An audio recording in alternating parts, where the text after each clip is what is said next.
This is Danny Coronado. Hi, how you doing? It's recording.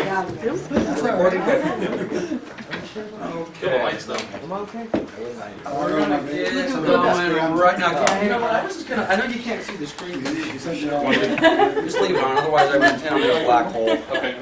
We'll Hang on a just minute. suffer through it. So, okay, guys, we're gonna get It's warm going. in here. We are 2 minutes late. So, this is the deal. We're going to. I cannot imagine that I'm going to be done before 4 o'clock. All right. So this is the plan. If you need to leave in 10 minutes, by the way, this is Dragon. Dragon is a guest. He's with Tony Robbins, the sales guys. And anyway, you may see his face at a later date. I promised him he could sit in for 10 minutes as long as he didn't speak. So, at any rate, and we've got, where's Ruth at? I'm ready. We've got a guest in the form of Ruth. Welcome, Ruth. And we got a couple other guys that just rolled in here. Who invited you? Huh? So, anyway, this is the deal. We're going to literally go until about 4. I get that that's a long time. We are videoing everything. If you have to leave in a half hour, exit out the back door. Don't feel embarrassed or bad. If you have to leave in an hour or 2 hours, I don't care. If you have to go to the bathroom, go to the bathroom. We're just going to plow on through. I'm not going to take a break, okay?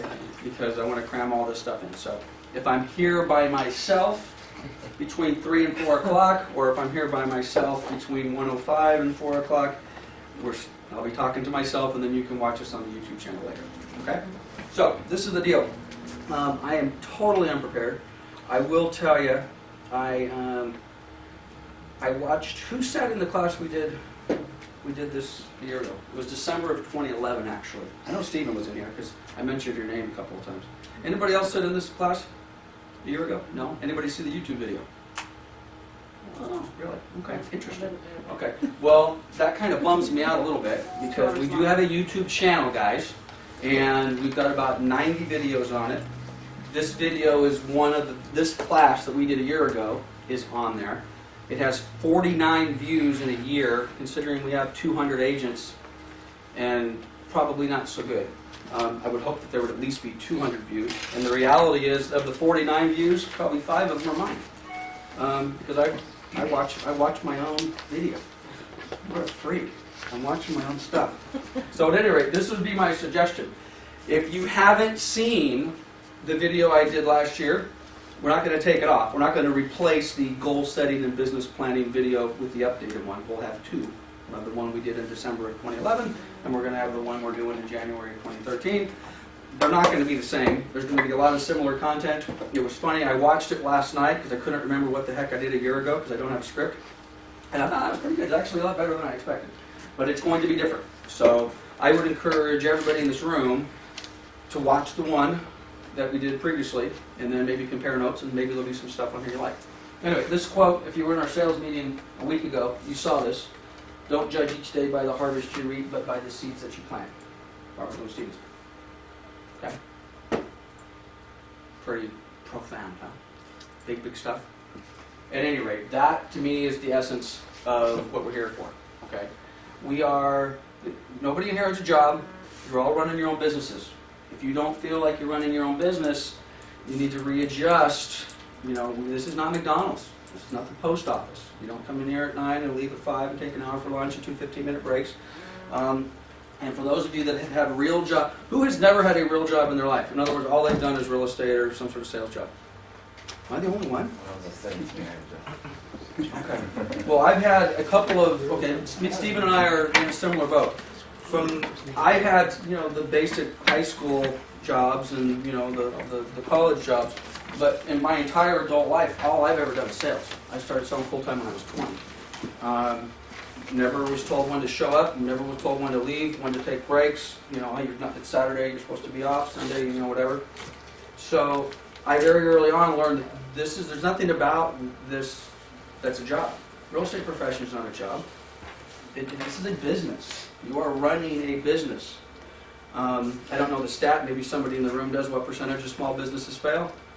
Big number. 95% Not- in 10 years. 95% in 10 years. That sounds as good as any answer. If you had said 99%, I would have bought that too. Okay? It's a big number. Most of them are failing. They have no plan. We have no plan. We're not doing anything. We expect to just show up one day and that we're going to be successful in business. This is my business plan. Okay? The last time I actually typed and touched it was March of 2012, which I would suggest is a failure on my part, because has the market changed since March of 2012 in the last 10 months? Yes. Should this business plan have been adjusted at some point after March of 2012? Probably so. Now, in my defense, if you will, I've certainly looked at it a lot, but this is the written portion of my business plan. There is a lot of confidential stuff in here, so I'm going to go really quick, and maybe on the video we might have to edit some of this out. But there's just a couple things I want to show. By the way, my business plan is written. My written portion of my business plan is 50 pages long. Who has a written business plan? Okay, is it 1 page, 2 page, 10 pages? The 50 pages is not normal. Okay, but this is more. Come on in, Wilson. This is more of a business continuity plan than it is really a business plan. Okay, it has business plan elements in it, but the reality is if I was to drop dead in the middle of this session, somebody, whether it was my wife or my kids or my attorney, could go to this and say, oh, okay, this is kind of what Lance had going on. This was Lance's plan. All right, so I would suggest that you want to, the longer you do this, your plan's going to probably get a little beefier, okay, as opposed to, I want to make $100,000, right? Because that's what everybody wants to do, right? Why do we not want to make $200,000 or $1 million? I've been doing this for 25 years. The first time I sat in a class like this, how much money did the planner say? How much does everybody want to make? $100,000. 10 years ago, no, $100,000. $100,000. I don't know. Anybody want to make more than 100 grand this year? All right, well, hey, whatever your number is. So now, this is my plan. I just want to bust through this just real quick. And by the way, I have this in a template, which is basically kind of blank, if you will. So if you want to kind of take this and say, this is kind of an idea that you can take it, I'll share this with you. Anyway, Pioneer Real Estate Inc. is us, but by the way, maybe some of you don't even know that. We are not Coldwell Banker. We are Pioneer Real Estate Inc. doing business as Coldwell Banker. Here's my executive summary, which I will blast by, because I really don't want to share too much of that stuff with you. Who owns the company? I do, and my wife. We're incorporated. This is what we're all about. When did we start? We started in 2001. We have a mission statement. Does anybody know what our mission statement is? Anna does, because Anna helped me type some of this stuff. Does anybody care what our mission statement is? I'm not big on mission statements. Every business plan is supposed to have a mission statement. I'll read this. For those of you that can't see this, or if you're out, it's going to be very difficult if you're watching this on video. We strive to be the premier real estate and property management company in our chosen markets by providing superior service to our clients and outstanding career opportunities for our agents and employees, while consistently delivering professional and industry-leading representation to all we serve. Not bad. You like that? Is that really my mission statement? Not really. You know whose mission statement that is? That's Berkshire Hathaway's mission statement. And the only thing I changed is real estate and property management instead of insurance and financial services. Does that mission statement mean anything to me? It's pretty nice. It's a pretty lofty goal. But to be honest with you, if someone had asked me, hey Lance, what's the company's mission statement prior to me putting this on the screen? If I couldn't regurgitate it, is it really a mission statement? No. It's nothing more than a bunch of crap on a piece of paper that I really don't mean, right? I was told 20 years ago that when you open a company, you have to have a mission statement. So, over the time, I've revolved it. But so the reason I even share this with you is because, unfortunately, for most of us in this room, what are we going to do here today? We're going to try to set some goals. We're going to put together a business plan. Everyone says it has to be in writing. Put it on your mirror and lipstick. You know, get it in front of you, take pictures of it, put it in your car, in the dashboard, you know, put all these places, make your screensaver, and that's all well and good. But if you don't, and by the way, I don't have this mission statement anywhere in those places I just mentioned. Okay? So, for what it's worth, just because it's written down doesn't mean anything. You've got to take it. But it's the first step. That's the first step. Maybe one day this will mean a little bit more to me. So anyway, there's my mission statement. Oh, by the way, I don't know if you saw this. The new mission statement, I did actually revise this. I have a mission statement that it actually means more to me, and apparently in November of 2012, I forgot to change my date up top, I was reviewing this, and I was having the same conversation with myself that I'm having with you right now, and I thought, this mission statement sucks, and I revised it. Can you guys see this? New mission statement revision, November 2012. Crush the competition. That's a lot. I feel that feels more right to me. Now, is that something that we want to put in the lobby above the reception desk? Probably not. But who's competitive? I'm pretty competitive. Okay? It's pretty difficult to survive in this business without a competitive streak. So, new mission statement. I like that better. Maybe I will write that on my bathroom mirror at home in red lipstick. I don't know how long my wife will let that stay up there, but we're going to give that a shot. Okay, so what else do we got on here? We got some vision statements, which will pass right. Who am I? Well, this is us. No big deal.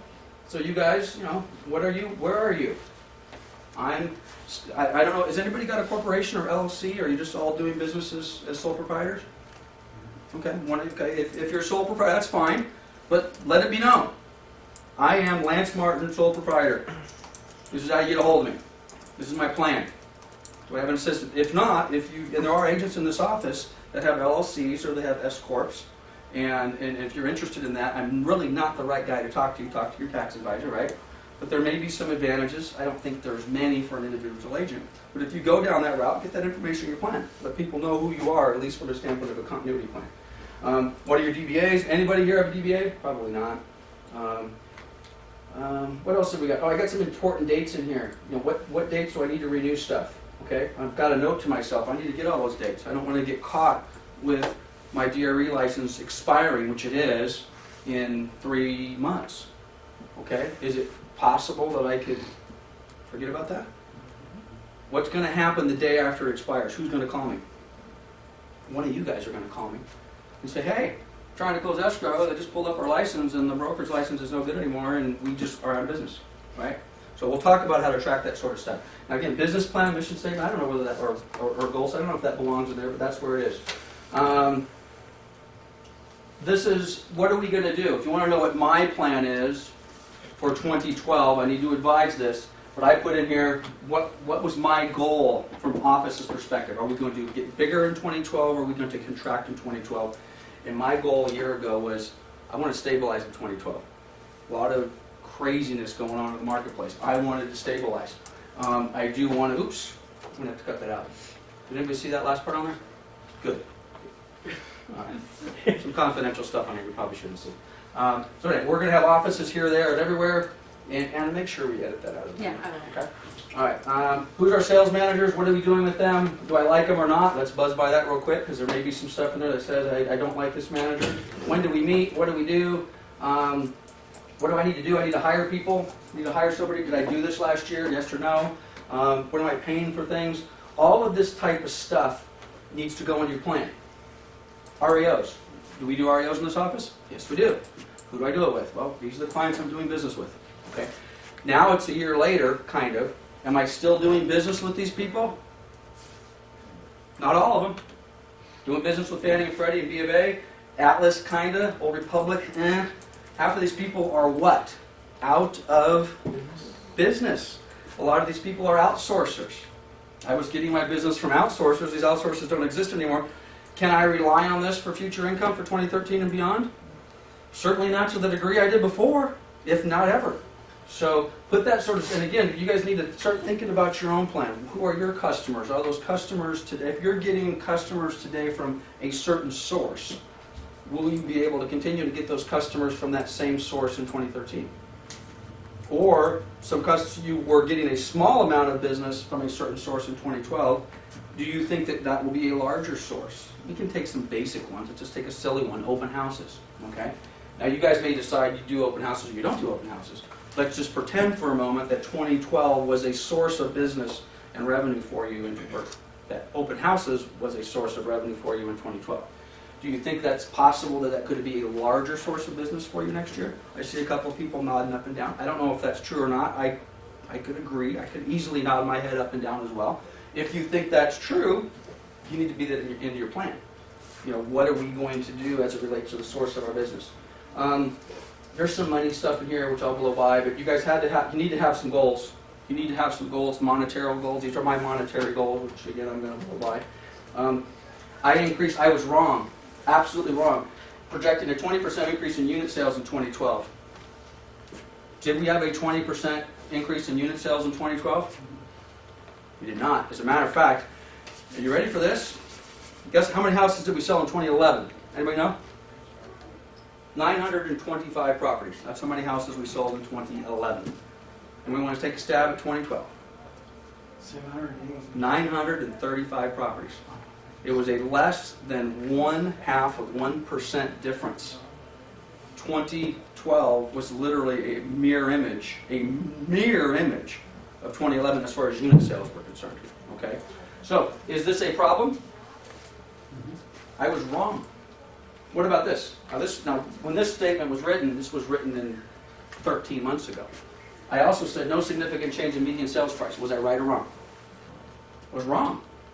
What has median sales price done in the Inland Empire, in our marketplace, in 2012? It's gone up by 24, 25%. When did the median price bottom in our market? February 2012. Should I have come back at some point, at least over the summer? Didn't I stand up in a sales meeting about April or June of 2012 and said, what did I say? Who can tell me what I said? We're going to see a 50% increase in property values over the next 12 months. I said that 7, 8 months ago. Did my business plan say that? It's not what my business plan said. So again, putting it to writing doesn't necessarily mean if you're not going to put it in writing and adjust it and stay on to it, that's right. Staffing. Most of us in here don't have assistants. If you do I have too much, too little, or am I just right? You have to have those analyses. Am I paying my people too much? What am I doing? Do I need to fire somebody? Which I think it says that on there, so. But she doesn't work here anymore, so I guess I'm okay. I did that. We can check that off the list. Okay? What kind of software? Oh, this is a property management goal. Again, we're going to have different goals within our business. You guys may carve your business model out into different pieces. For most of us in this room, we're doing residential sales, right? But you may say, I kind of like this property management thing Lance just talked about. I'm going to make a separate little business plan that says I'd like to capture X amount of rental units, get them into the property management business this year, because that business will generate X amount of dollars for me in the future years. So you could have your own little piece of a piece that says, in my world, this is what I wanted to do with the property management side of our business in 2012. And you know what? We didn't hit it, but in some areas we came close. Some areas we missed it completely, but some areas we came pretty close, so I'm happy with that. What kind of software are we using? This may not be just a business plan. What are we talking about? I've been writing this business plan for 15 years. Okay? If you've never written one, you're probably not going to put down that I have a ThinkPad and I run Windows 7 and I'm going to upgrade it next week. Okay? 10 years from now, those type of things start to enter into your business plan, and then you take a look at it and say, is this the type of software that I want to use? Employees that I want to use. What other kind of stuff we do? These are my clients. Do I still have these clients? Well, let's review. Yes, yes, yes, no. I lost them, but I wanted to get it back. I wanted to rebid this contract last year. Did I do that? No, I didn't. Why? Is that my fault? I said I was going to rebid a contract that I lost in 2007 that I managed for 11 years. If I didn't rebid it because there was no opportunity to rebid it, that's fine. But if I didn't rebid it because I never made the phone call and said, hey, I'm still here, can I rebid it? Then whose fault is that? Right? So, anyway, what am I doing with Fannie and Freddie? Am I going to do a rental program? So again, there's just more stuff in here. Professional affiliations. These are organizations that I'm affiliated with. Do they generate me business? I don't know. I have an idea. I'm a member of CIA, or CAI, excuse me. Does that get business for me? I need to evaluate that. It costs me $500 a year to stay with them. CAR, you guys all know about that. NAR, NAREP. Is NAREP what it was 2 years ago? A year ago? ARIA? 5 Star? RealMac? Are those organizations as valuable as they were to be affiliated with a year or 2 or 3 or 4 ago? Probably not. Am I going to eliminate my affiliation with them either because it's not worth the time or it's not worth the money? No, I'm not. But these type of organizations, NRBA, God, I fought so hard to get an NRBA. I had to be there.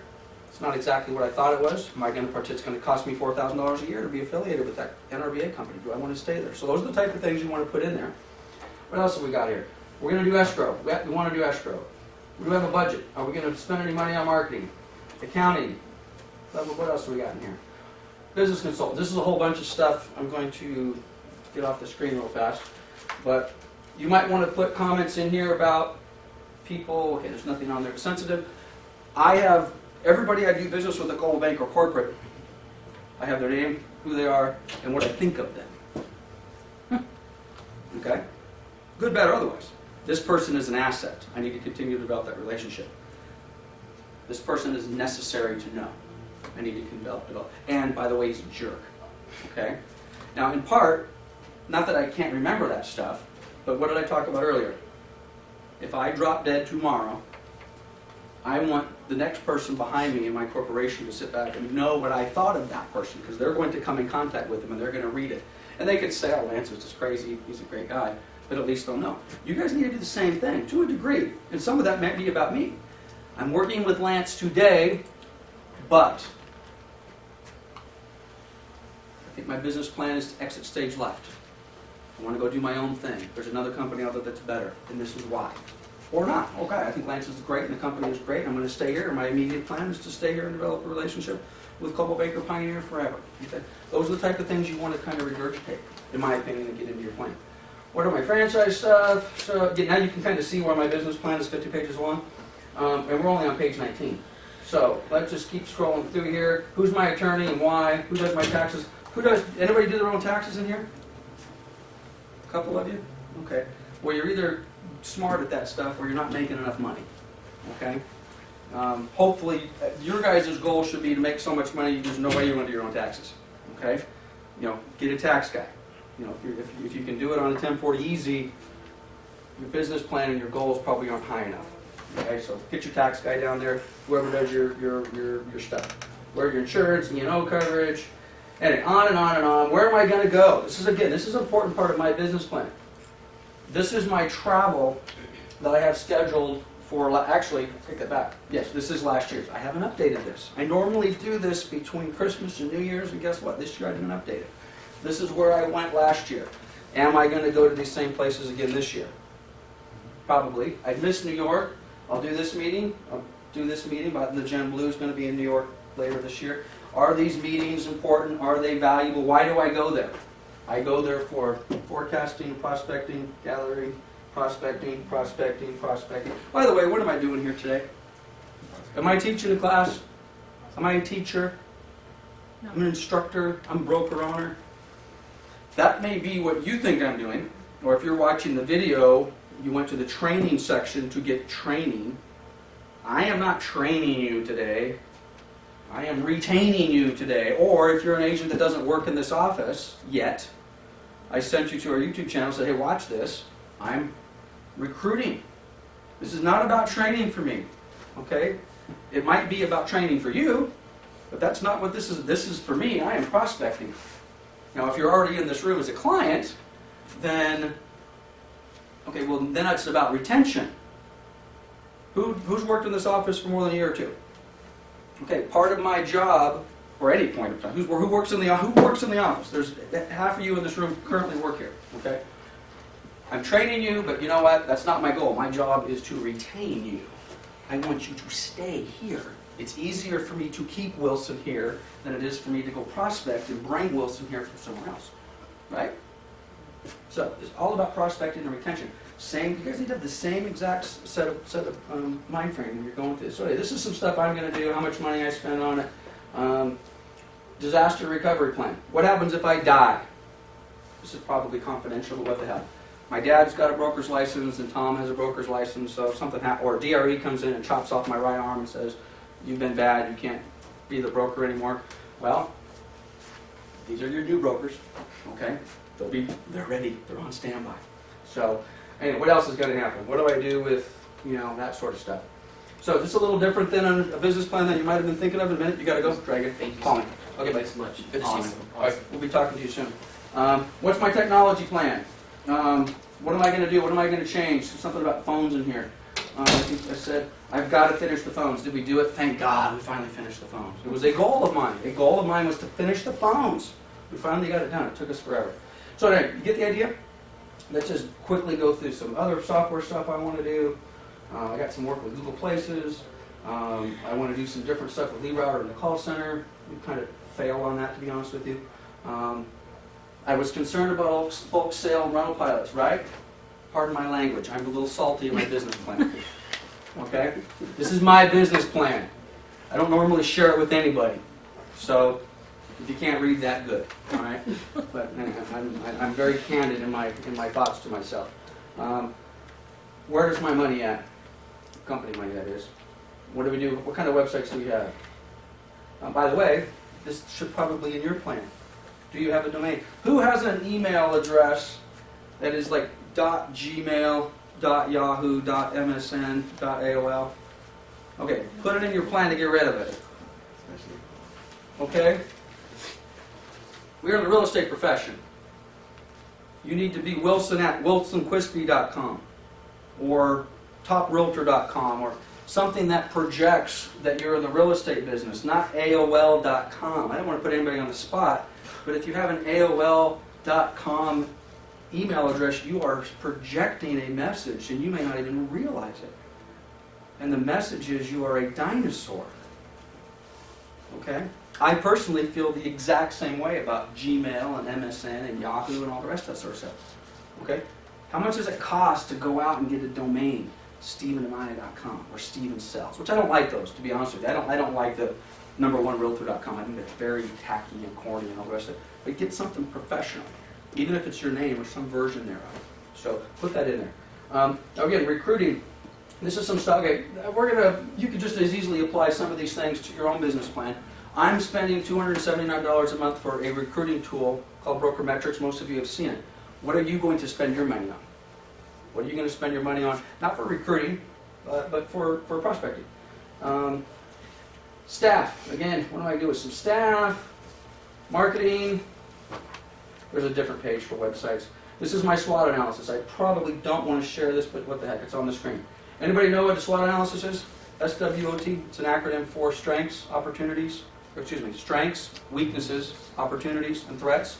What are my strengths? Areas to expand. I think we do pretty well in REO and distressed markets. That's a strength of ours. Property management is a strength of ours. Some of you in this room may disagree. I think we have a pretty good office culture. I like the culture in this office. At times it's not what I would like it to be. And our strength is our escrow capture rate is increasing. A year ago, those were the 4 things that I saw as a strength. Are they still strengths today? I think they are.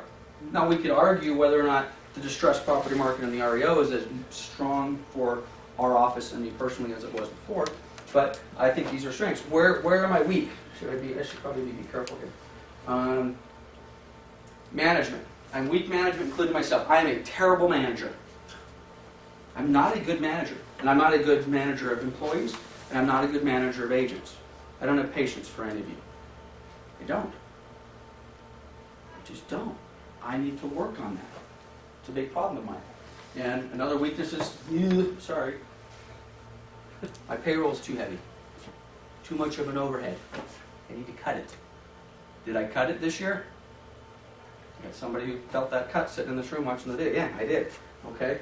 What are my opportunities? Found and or missed. Expansion of offices, HRC hedge fund buyers. This has been updated because I didn't even have these buyers until August of this year. I have an opportunity. It wasn't missed, it was found with a hedge fund buyer that came and landed in our lap late last year. That needs to get in there. Property management offices, recruiting opportunities. What are the threats? Am I spread too thin? Working capital is too thin. Loss of Fannie or Freddie. Loss of key personnel. What would happen if Anna left me? Would I be in trouble with that? Unknown events. Dirty bathrooms. You see that? Dirty bathrooms. Agents Stephen Amaya is going to leave me next week because the men's restroom is dirty. Now that sounds silly, but those are things that I call events. They can be as minor as the conference room table's dirty, the light bulbs are burned out in the office, the bathrooms are dirty. Those are little things. Do those impact people's decisions? So when you're talking to your own clients, you're out farming, you're doing this, you're doing that, you think you're doing a great job, but it's those little things that your clients can pick up that can sink you. Okay? And you don't even realize it. I went to the bathroom, I thought it was fine. Okay, well, it wasn't fine. Okay? So again, I literally have that written in my business plan. You know? Now again, dirty bathrooms is kind of silly, but the point for me is it's the little things. It's the little events that are going to sabotage my business. What do? We're talking property management here. Real estate side is another. What's my target market? What's our industry? Again, this is important for you to know. You want to know what is your target market? What industry are you? Who are your competitors? If you're going to farm, maybe some of your competitors are in this office. Which, by the way, is real estate a team sport? This is not a team sport, guys. By the way, I don't like teams. I know a couple of you have talked about teaming up. Let's just go on the record right now. I do not think teaming up in real estate is a good idea at all. Now, don't misunderstand me. Partnering up, hey Wilson, I'm going to be out of town this weekend, can you help me with the client, and I'll do that, and da-da-da-da-da. Those type of relationships kind of refer some stuff back and forth. Somebody that you can stand by shoulder to shoulder that you trust is going to take care of your clients is fine. But if you're not sharing a checkbook or a bed, you should not be a team. Okay? And a team being, we're going to go do it together, man, and we're going to split this 50-50 or even 60-40. What happens when you do that? Somebody feels they're doing more work than the other person at some point. It's going to happen at some point. So real estate is not a team sport. Okay? We are not doing a collective business plan for 200 agents today.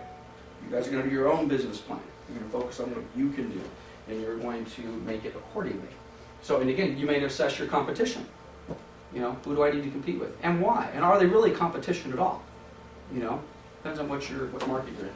I have a maintenance company. You may not even know that. You know, so what am I going to do with this maintenance company? It's a good question. You know how much time I spent on my business plan looking at the maintenance company? 0. Did my maintenance company do fantastic last year? No. Why? I paid no attention to it at all. Okay? Here's some marketing stuff you want to put into your plan. What do I think the economics are going on?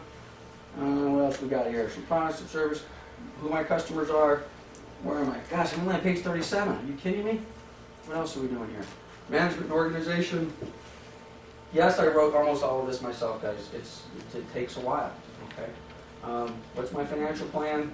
Long-term financial plan. How's my cash flow? Do I have cash flow? Am I losing money? Am I gaining money? Well, it's a tough question. Some offices are losing money. We have 5 offices. Some of them lose money, some of them make money. What do I want to do? I want to pay, probably should get rid of that. I paid somebody off that I had an arrangement with. I need to pay somebody else off that I have an arrangement with. I want to do some recruiting. Okay? What are my personal goals? Can I do this? Okay, let's leave some of this up. This is not just all business we're talking. I think you need to get this into your plan. Hopefully there's nothing embarrassing on it. Okay, first thing I said I want to slow down in 2012. I made it the very first thing for personally said, I cannot sustain the level of energy and effort that I was putting in 2008, 2009, 2010, 2011. I could physically feel it getting to me. So I said, I got to slow down. And I don't know, I mean, most of you have spent the last year with me. I don't know if you felt I've slowed down or not. I did a little bit, but certainly not what I expected to, because we were busting butt. Again, the pace I set in 2010-11 are unsustainable for me. At current income levels, burnout is inevitable if no change is made. I'm just being honest with myself. Okay? I can't do that. Okay? Put those type of things in your plan. Or yours may be a little bit different. Your plan may be, geez, there's no way I'm going to make my goal because I'm flipping lazy. I drink too much. I smoke too much weed. I take too much time off. I'm goofing off. I come in late. I leave early, and I play solitaire in between. If that applies to you, any or all of that, I would write it down. And I would say, I need to change, I need to lose weight, I need to stop smoking weed, I need to, I don't know why I come up with that off-the-wall comment, but I need to make a change, which is really what all this stuff is all about. I mean, the business plan and the goal is all about taking action and making a change. Learned how to tie my own bike tie. That's, for those of you that know me for a while, I was given a bow tie by a colleague of mine, a peer of mine, many years ago for Christmas. A real bow tie that you have to tie and all the rest of that sort of stuff. And I was like, wow, that's kind of off the wall. Thank you very much. And I very rarely wear ties anyway, let alone a bow tie. Why in the world are you giving me a bow tie? Okay?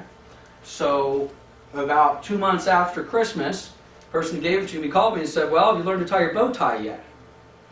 And I kind of laughed and said, no, Tom, I haven't.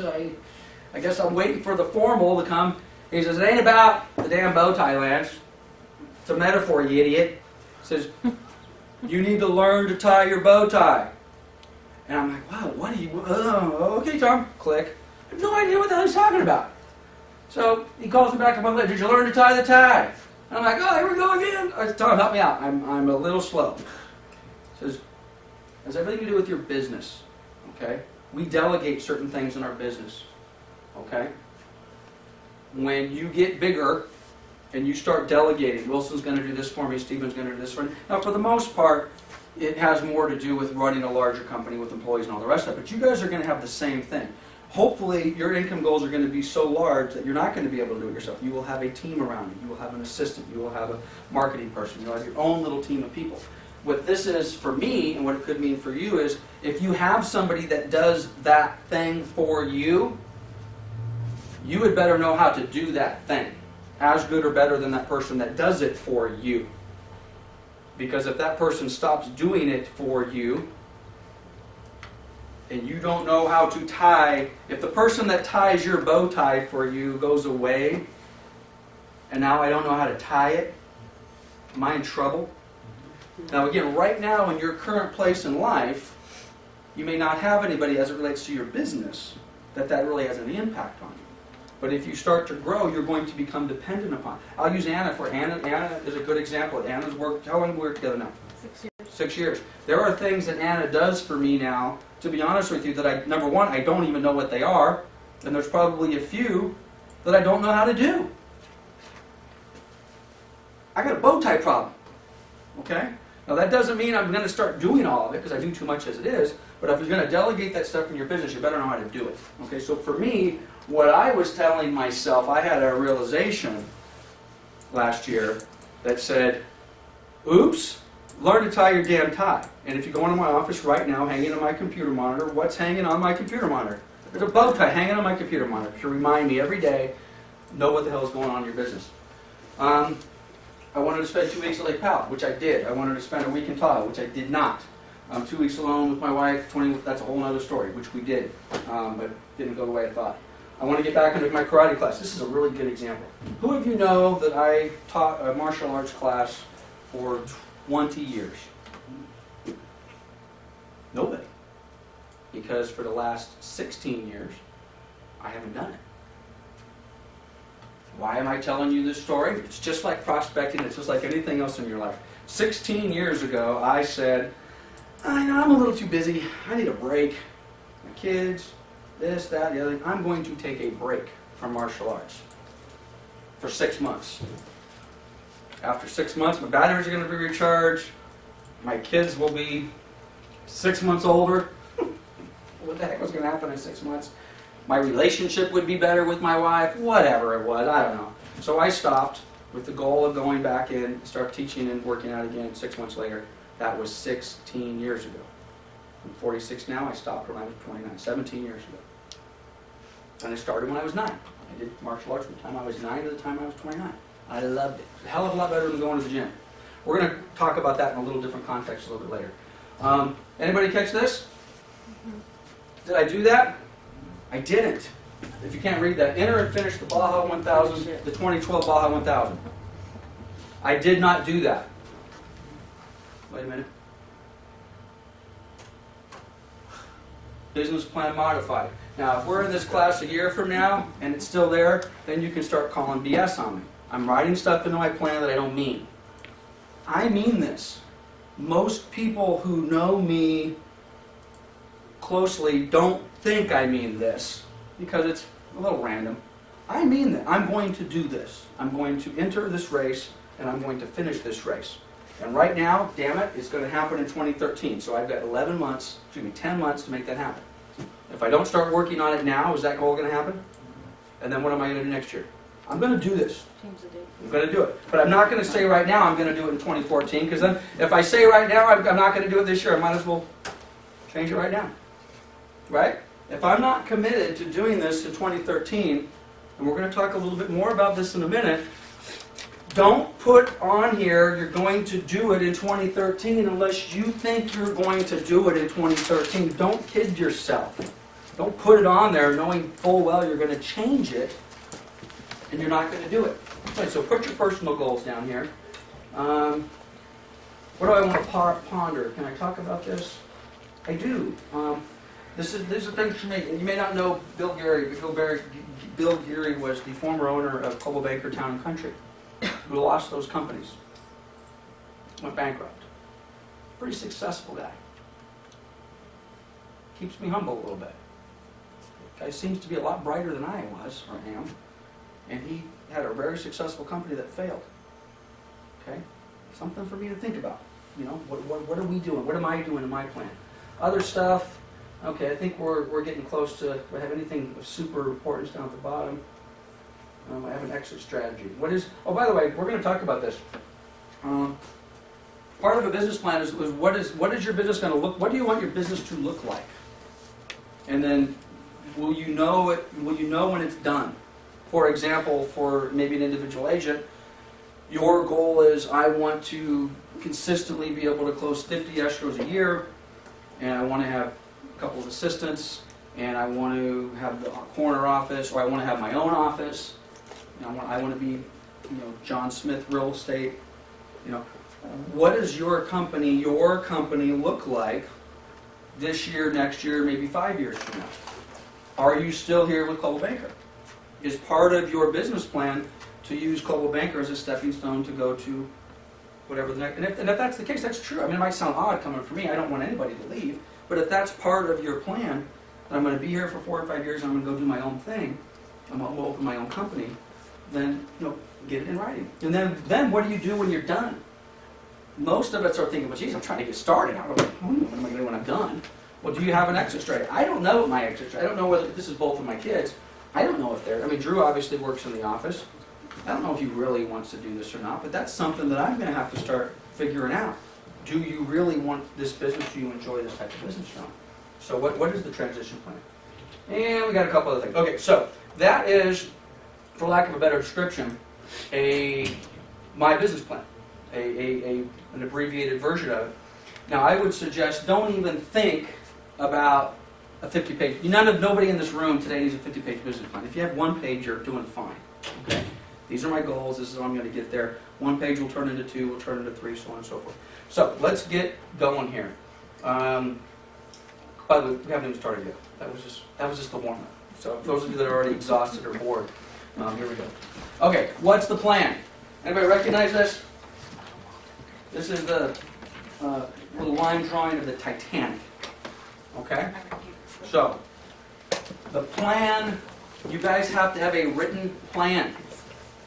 There's a scene, I was looking for it on YouTube earlier and I couldn't find it. It just drives me nuts. It's a great scene. If anybody can find this, send me the link. Alan's the video and the YouTube guru. Somebody probably can find it while we're sitting here waiting. But anyway, there's a little snippet from the James Cameron Titanic movie. After the Titanic hits the iceberg, but at that point, the ship's not sinking, and people are still walking around the deck. And there's a scene. Everyone's seen the movie, right?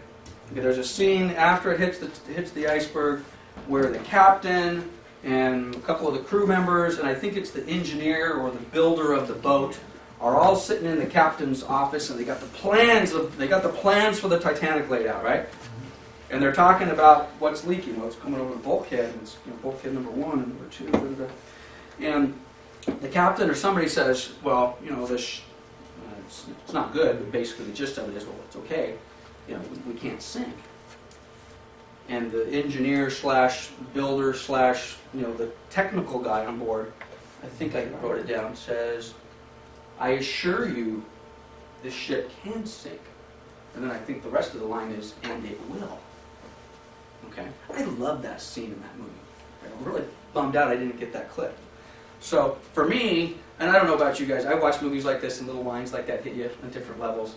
Maybe I'm too absorbed in my business, but I went, wow, they're talking to me. That's about my business. This guy's talking about a sinking Titanic ship, and I'm thinking about, here I am invincible. There's nothing that can happen to my business. And, well, guess what?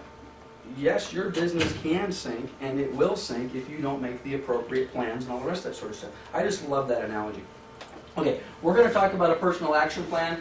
Matter of fact, I have personal action plans laying here. I'll pass these out now. Don't get too consumed in them because we're going to come back to them here in a little bit. Take one around and pass it around. So basically, we're going to talk about a plan. So we're going to get to that in a little bit. We're going to talk about what is your model. What do you want to do? Now, I don't know what model means to you. It could mean I'm a listing agent, I'm a buyer's agent, I'm this, I'm that, whatever it happens to be. So you need to determine what your model is. Okay, and there's not just 2 models. There's 10 different models at least, I'm sure, on how to run a real estate company. What are your income goals? Okay, and I don't want nobody has to shout them out unless you feel. Does everybody have an income goal in mind? How much money they want to make this year? Okay, great. Maybe one of you will want to share it. We can run the numbers on it. What's going to be the source of that income? Where is that income coming from? Coming from listing transactions, buy-side transactions, referral transactions, my farm, my website, my e-marketing, my hard marketing, my whatever it happens to be, door knocking, phone calling, whatever it happens to be. Do I have the appropriate level of education? I would suggest that none of us have the appropriate level of education. I'm learning stuff all the time. One of the reasons that I go to all these things is, this happens all the time.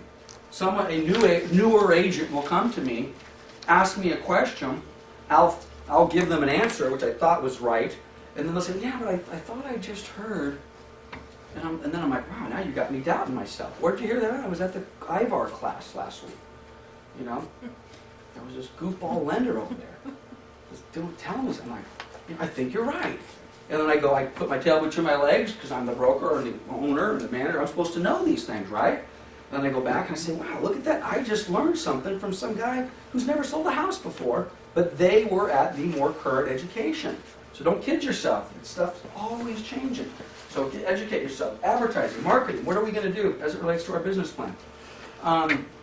Where do you fit in this? Do you have staff? And this doesn't necessarily have to be your own staff. Do you have a support system? Does the call center here support you? Do you have a transaction coordinator? Where are you? What role does Coldwell Banker Pioneer Real Estate play in your business plan? Does it play any part in your business plan? Okay? If not, should it? If so, is it helpful? Okay? So we're going to evaluate all those sort of things. Keep your goals realistic. All right? And again, I don't know why we come up with 100. Who has a goal more than $100,000? 200, 250, 500? 250. Okay. Is that a realistic goal? I will tell you right now, everybody in this room and watching this tape, if they truly committed themselves, could make $250,000 next year. Everybody could do it. Most of you won't. But you got it. That's a self-analysis thing. If I say I'm going to make 50 grand or 250 grand or 1.5 million, is it realistic? And the only person that really can answer that is you. I can't answer that. I could say no, but I don't know what's in your head. I don't know if you're willing to commit to make that happen. How do you start? What's the short-term goal? What's the intermediate goal? What's the long-term? The short-term goal meaning, okay, well, if that's my plan, what are the next 30, 60, 90 days going to look like? Okay? And then the second quarter, the third quarter, the fourth quarter. Where does that fit in how you achieve that goal? What's the source? Buyers, sellers, farms, property management, church. Anybody try to get referrals from their church or clubs or stuff like that? Okay, a couple of hands went up. That's fine. Certainly nothing wrong with that. That you need to maybe be careful. That may or may not be the right place to get your business. You could say that about anything though. Anybody bowl, play soccer, baseball, whatever? Well, you may at some point decide that Everybody is open game for me from a prospecting standpoint except my bowling team. Why? Well, because when I go bowling, it's only about bowling and drinking beer with my buddies. I just don't even want to go down that path where I'm prospecting. That's why I mentioned church. A lot of people are, I don't want to prospect, my fellow, churchgoers. But anyway, or maybe you're full throttle all the way. Maybe, who passes out cards at gas stations and grocery stores while you're in line? Okay? I mean, you're going after everybody. I don't care who you're at. Okay? Nobody's off limits. Okay, what are your goals? Let's go back. First of all, we're going to set some goals. What do you want to make? How are you going to make it? And then we're going to reduce those to activities. Okay? This is an activity business, guys. I have a written business plan. That business plan has goals in it. How do those goals get achieved? Action. You've got to do something. If we're not going to do something, make the phone calls, do the prospecting, meet the clients, work on Sundays, work after 5, cancel family events, that's a whole other story. But what activities are we going to do to achieve those goals, and are we willing to do those activities? Everybody knows, I'm a big well, I don't know if everybody knows, most of you are brand new to this class. Contact management is where it's at. Okay? Quite honestly, if you are not prepared to implement some sort of contact management system, to me, that is the #1 goal in your business plan. Before anything else, I do not take a second step until I implement a contact management system. Okay, to me, a contact management system is not a Post-it note or a 3x5 index cards or anything else along those lines. To me, a contact management system, and again, many of you have been through this before, is goldmine, right? I'm busy. I'm running a lot of different companies. We have 200 agents and 30-ish employees. I get asked periodically, Lance, how do you do it? Anna, what is my answer? Goldmine. Goldmine. What's Goldmine? Goldmine is my contact management system. I could not manage any of my, including, let me bring it back down to an individual agent level. If I was just an individual agent, as most all of you are in this room, there is no way I could manage my business without, in my case, Goldmine. You don't have to use Goldmine. You can use Act or Top Producer or anything else that's out there, Salesforce or even Outlook or whatever you're doing. But you have to have some sort of a contact management system that has, and I'm not going to spend an hour on this. Matter of fact, let me take a few minutes. I've got alarms. I know it's very difficult to see, but I have a business meeting class today from 1 to 4. It's on my calendar. Here I am. I can guarantee you, if that was not on my calendar, I would not be here today at 1. I would be something else would be on my calendar. Now, if I said I was going to be here from 1 to 4, or Anna said I was going to be here from 1 to 4, but it didn't end up on my calendar, guess what would have happened today at 1 o'clock? You guys would have been sitting in an empty room. And Anna would have called me and says, hey, where are you at? You're supposed to be doing a class. And I'd look at it and I would say, well, I don't see it on my calendar. Let's pretend for a minute this is blank. And well, it ain't on my calendar, so I'm not there. If it is on my calendar, I'm there. And if I'm not there, who do I get to blame? Me. Okay? So you have to have some sort of contact. Who has a contact management system right now that they use? 1, 2, 3, 4. Wow, 4 or 5 of them. Fantastic. If you don't, I'm telling, and I see faces that have been here a long time. Time out. And I'm not kidding. Stop everything you're doing. No more escrows. No more contact calls.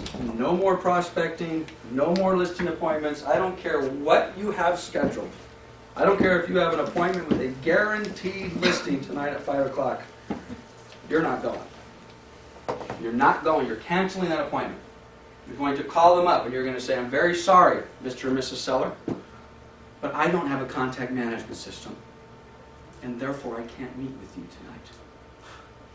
I'm going to find one this evening. When I have it in front of me, I will call you back and I will schedule you into my contact management system. But I can't meet with you tonight. Now that's a little extreme. But let me put it in a little different context. What happens if you do have that meeting tonight and you go out on that prospect and that prospect says, I'm not ready today. But I want you to do 3 things for me, Lance. I want you to send me your resume, and I want you to give me some referrals, and you said something about some marketing campaign you do. Could you please email me that piece? And then I'd like you to call me tomorrow at 4 o'clock, and we'll have another visit. Now, if you have one client, and one client only, you might be able to remember. I'm supposed to send them 3 things, I'm supposed to call them tomorrow at 4 o'clock to schedule another visit. But what happens if you have more than one client? Right? You're going to forget. And you're going to forget to call them back, and you're going to miss that appointment. Or what if they tell you, well, call me back in 3 months because I'm going on a European tour, I'm being deployed. Call me back. What are you going to do? What's going to remind you to call that person back in 3 months? No, I know what you're going to do. You're going to get your pen out, and you're going to get your memo pad, you're going to write it down, and you're going to take your little memo pad, and you're going to put it on your desk. Call them back in 3 months. Got it covered. Right? Right? Has anybody in this room ever written down a name or a phone number or something they're supposed to do on a piece of paper, and then later on found that piece of paper underneath the seat of their car and said, oh shit! Right? Right? No, nobody, I'm the only one who's ever done that? In my office, if you work with me, you are not allowed to give me a Post-it note. You are not allowed to give me a Post-it note. If Alan calls the office and says, hey, I'm looking for Lance, and it gets to Anna or something like that, if I come in and I see a note on my desk, sticky note on my computer screen on my desk that says, call Alan, important, what happens to that person, Anna? You never get called. No, what happens to the person that gave me the sticky note? Oh, fired. They get fired. Well, that's a little extreme. It's very clear. It's very clear you are not allowed to give me a sticky note. I am not allowed to give myself sticky notes. Okay? You will not find a sticky note in my desk anywhere. Okay? Because what happens? Matter of fact, this has happened to me today. My former broker from 26 years ago, Gene Bird, my mentor and real estate god, called me. Matter of fact, I think one of you were in my office last Friday. I was busy. I saw the caller ID. Hey, Gene, I'll call you back in 10 minutes. There was an envelope on my desk. I didn't have my system on. Call Gene. That was last Friday. Guess when I called him back? This morning.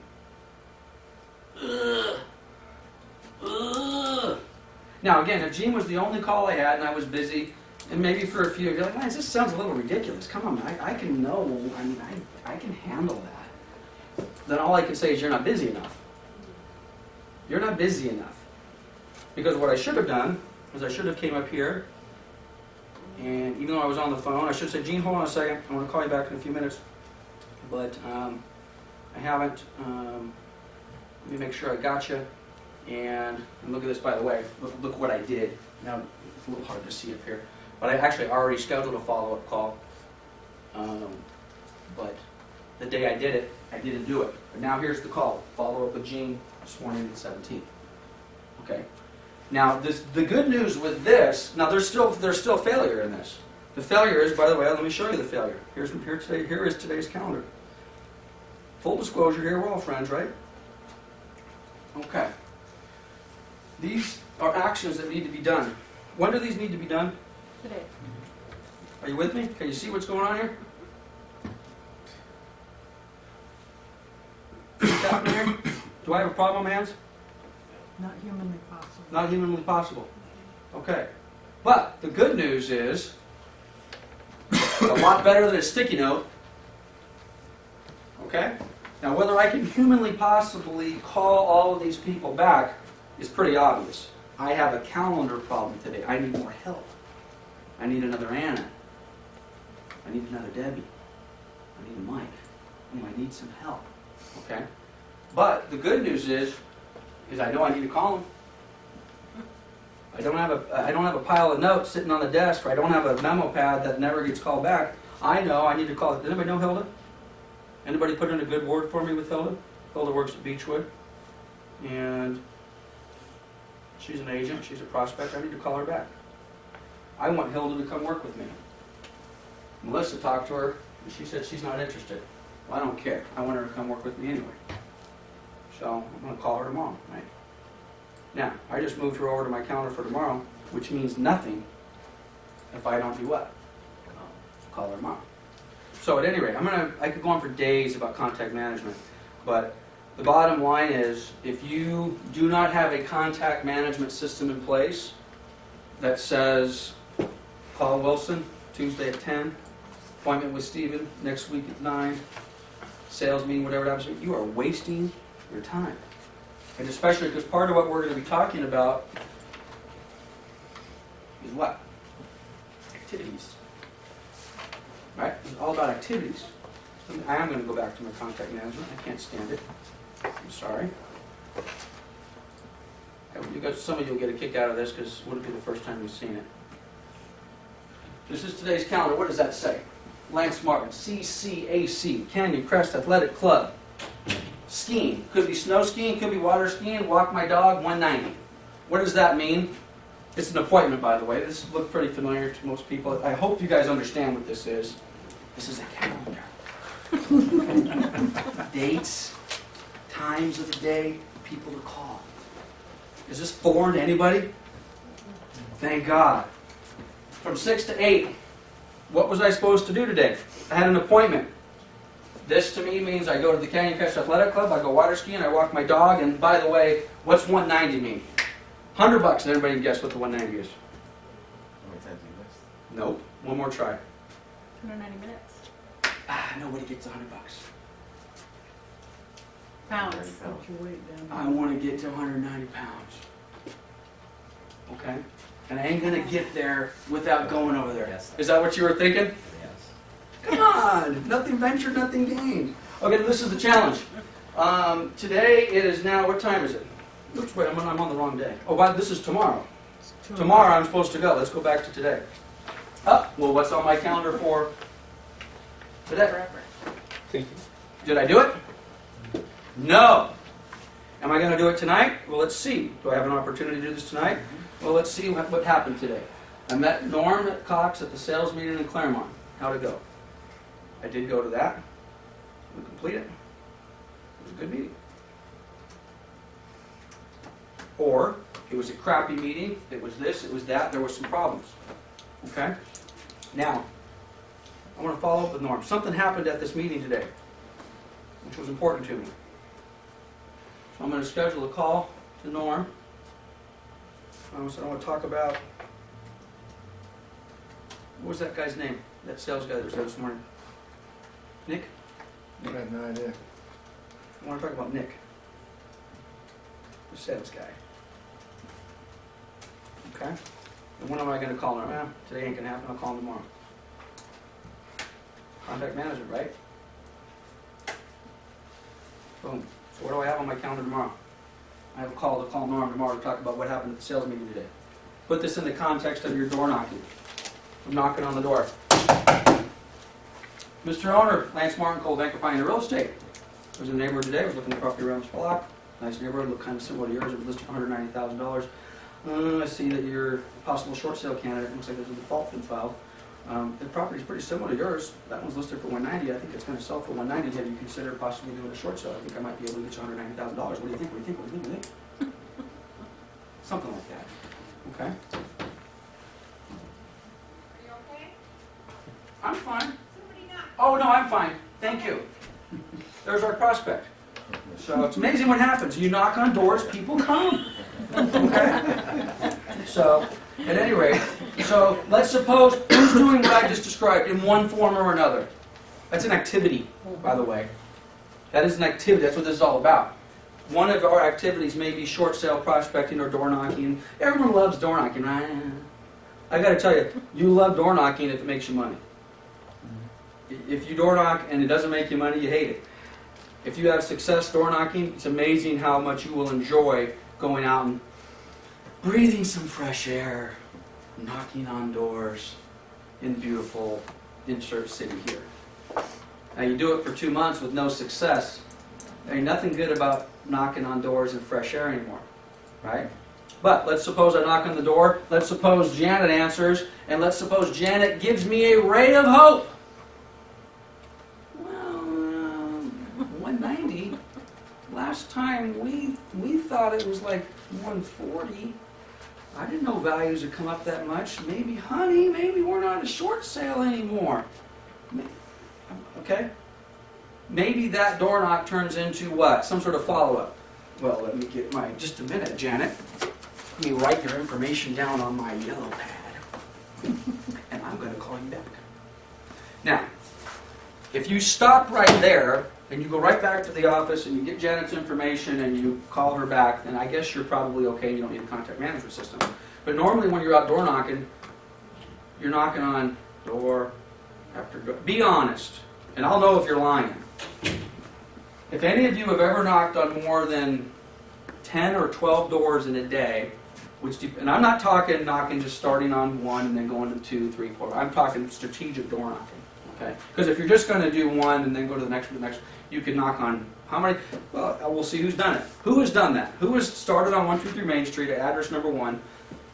And by the way, forget about the speech I just said. Really simple speech. Anybody have trouble with canned speeches and practicing that stuff? Okay, Stephen doesn't. Anna does. Okay. My name's Anna. You know anybody wants to buy or sell? No. Thank you. My name's Anna. You know anybody wants to buy or sell? No.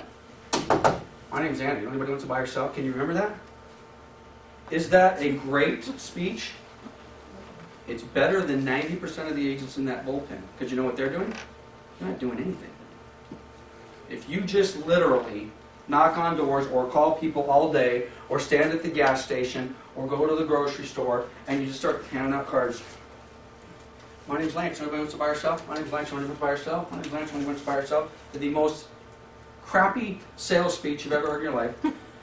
Somebody's going to say yes. And then after you do it every day for 6 months, you're going to get a little better. It's not going to be, my name's Lance, everybody wants to buy or sell. You're going to have maybe something sounds a little more professional. Right? Right? So, at any rate, now they say call me back. I got to put it in my contact management system. It's got to go in my contact management system. I had an appointment today at 12, which was late. That was the guy that was Dragon, guy from Tony Robbins. Okay? Anybody interested in Tony Robbins? Anybody ever heard of Tony Robbins? Great guy. I'm going to make some of his stuff available to you. This is us. And I'm talking about my gym, by the way. We're still trying to see if I'm going to the gym. Well, I can't go to the gym tonight because I'm going to go visit a buddy of mine out in Long Beach. I'm going to have dinner with him later today. So that means, what happened to my gym today? Delete. Did not go. So for me, when I don't go, I delete it off of my calendar. For you, you might just put a note in there that says I did not go. There's a reason I delete it. If you go to my calendar, someone pick a date Monday through Friday. How about February 7th? What am I doing at 6 o'clock? Going to the gym. How about March 6th? Going to the gym. How about 15th? How about the 28th? How about December 25th? December 25th, Christmas Day. What am I doing? I'm going to the gym. Because my calendar for this entire year, Monday through Friday, from 6 to 8, I go to the gym. So there's a very easy way for me to determine whether I went or not. Full disclosure, you ready? January 1. Did I go to the gym? No. Anybody want to pick out a date between the 1st and the 17th? How about the 3rd? Did I go? No. How about the 15th? How about the 11th? Have I gone to the gym one day this year? I have not. Based upon my calendar, I have not gone to the gym one day this year. Tomorrow, what am I doing? Now this is the deal. What are we doing here? We're setting goals, and we're planning on our business. I have a goal to be 190 pounds this year. In case you're wondering, I weigh 215. Okay, I'm going to lose 25 pounds. sometime between now and December 31st. That's my goal. What's my activity? My activity. When am I doing it? Monday through Friday from 6 to 8. Well, you're right. I'm not. I'm supposed to do it Monday through Friday from 6 to 8. Okay? It's on my account. It's scheduled. My activity is scheduled. So far, am I going to hit my 190-pound goal? Something better change. Okay, now you take that exact example and you apply it to anything else we're going to do. You have an income goal of $190,000 this year. One of the activities to get to $190,000 is to do something. Ring, ring, ring. Mailing pieces, marketing pieces, church events, foundations, functions, volunteer, whatever it happens to be. You're going to put all that stuff on your schedule. If you don't do it, are you going to hit the goal of $190,000? Who are you going to look at? Don't look at me. Don't blame Coldwell Banker. Oh, this office sucks. Lance doesn't do anything. He's never here. There's no support. I can't believe I'm even considered coming to work for this guy. You know? You got to schedule your stuff. You have to do it. And if you don't do it, and then again, do you still have your coach? Yeah. Okay. Stephen hired a coach at some point, 4 or 5 months ago, and he did it. And let me take Stephen out of this. Sometimes people hire coaches because they don't have the discipline to do this themselves. And the coach does what? This is what the coach should do. If I have a coach, and he's supposed to be my weight loss training coach. It's now 17th of January. Dude, where are you at? You're paying me $500 a month to train you. You committed to me that you were going to be in the gym Monday through Friday from 6 to 8. I haven't seen you once. Are you serious? What do I need to do to motivate you? Should I come pick you up right now? Do we need to change the time? Mm-hmm. And then we do what? What happens when people start calling us, telling us to do things that we don't want to do? What do? Ignore. We ignore them. Caller ID, baby. Well, I can just ignore. Right? Who's ignoring their business? Most of the agents that work in the real estate business ignore their business. They write stuff down, they don't do anything. So, getting back to our PowerPoint with our contact management system, this is all about activities. So, we're going to do something. If you are going to schedule goals and schedule activities, like I said before, stop if you don't have contact management system. All right. Actually, I stole this morning. This was from the speaker at the sales meeting. This is not new, but I like it. Everybody's heard Ready, Willing, and Able, right? Are you guys ready to make $100,000? Are you able to make $100,000? I skipped a word, by the way. Are we ready? Yeah. Are you able? There's no doubt in my mind. Everyone in this room is able. Are you willing? Are you? Are you? Most of you just said, lied. I'm not talking to you specifically. Most of us are not willing to do what it takes to make the goal. We're just not. It's our nature. We need a coach. Okay? We need a broker. We need a manager. We need some discipline. That's what I talked earlier about. This is not a team sport, guys. Now, if you want to hire people to work on your team, that's fine. But that doesn't make it a team sport. That means you've hired people to help you. Stephen is hired, and you may call him a team, you may call him a coach, but he's an employee of yours. He works for you to get you to your goal. Okay. My lender stays on me, title stays on me. Right, and that, by the way, and that's a beautiful example. You want to surround yourself with those type of people. Whether it's your lender, or whether it's your title rep, or whether it's your escrow officer, or whether it's your paid coach, or whether it's your assistant, or whether it's your broker, or whatever it happens to be. You need to do that. But it's not a team in the sense of a team. It's not a football team. I mentioned earlier martial arts. There's probably no better example of a individual sport than martial arts. Right? One of the beautiful things, and one of the reasons I think I've been as successful in my business as I have, is because when I was 9 years old, by some quirk of fate, I got involved in a martial arts class. there's one thing that class does. It has nothing to do with self-defense and punching and kicking and fighting. Anybody have any guess on what the one thing that I learned in the martial arts class? And possibly could be the same thing, and again I'm going to talk about a team sport. Possibly could be the same type of thing that any of you may have learned as maybe being part of a football team or a basketball team, but what is it? Discipline. Discipline. It's all about discipline. You go to a karate class, you can't even enter the room without standing there. You have to bow to the guy before you get in the room. Can I come in now? Yes. You're 5 minutes late, give me 20 push-ups. You don't argue about that. You do something wrong, give me 20. You don't argue. You just do it. Similar to, that's why I love organized sports, especially for young kids and high school kids. Best thing in the world. Both of my boys' grades suffered because they played football at ball. Their grades would have been better if they had not played football. I wouldn't have traded that football experience for them for anything, for straight A's and a 4.0 valedictorian. Those kids got up at 6 o'clock in the morning every day during the summer, during the heat, during the cold, 2-a-days.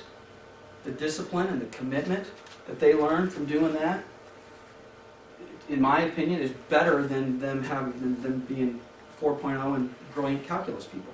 Well, there may be some disagreements, nothing wrong with calculus and all the rest of it, but the discipline that they learn from doing that, which all gets back to the willingness. Okay?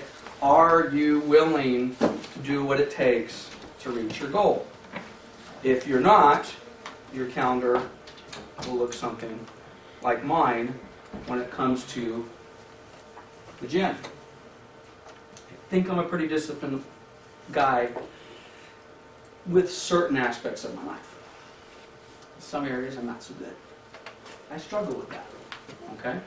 So, when it comes to your business plan, you need to apply the same type of commitment, and you've got to get it on your calendar. Okay, so what else we got on here? What's the best time to make money? I love this one. All the time. When you don't need to.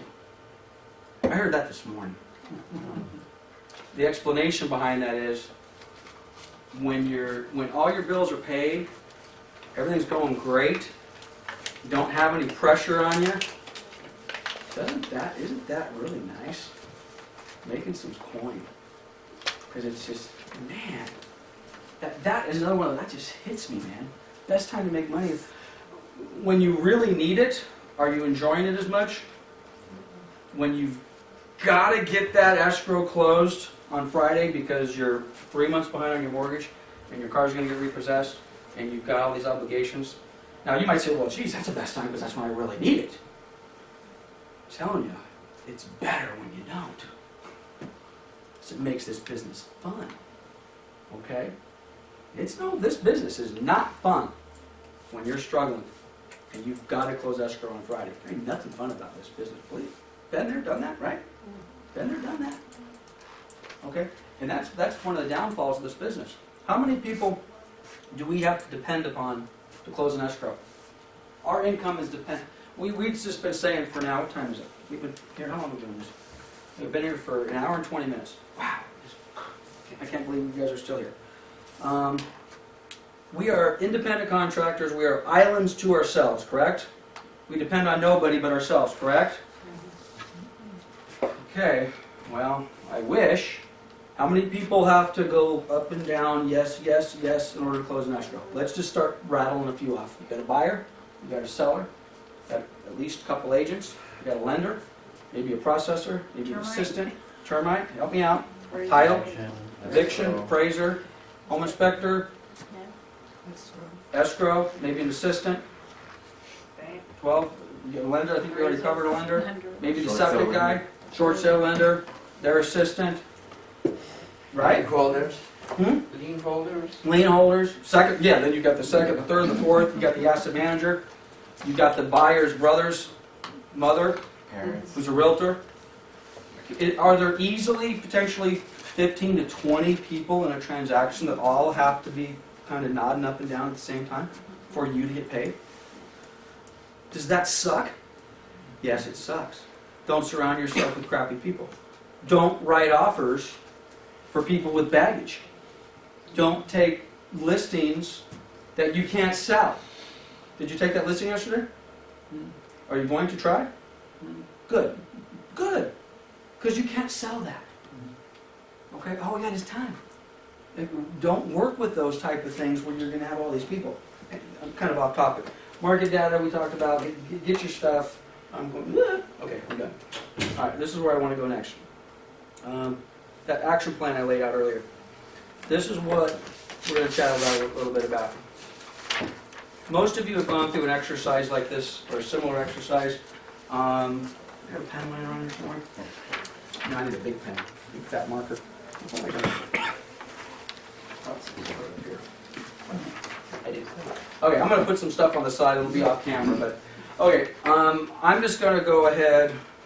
Does anybody want to try to do some real numbers here? Does anybody got enough courage? Steve, I love you. I set you up on that. Okay, Steven's already told us he's got a personal income goal of $250,000. By the way, if you have not, can you guys see that okay? Yeah. And it's going to be possible on the camera. You need to get this sheet in front of you and just follow along.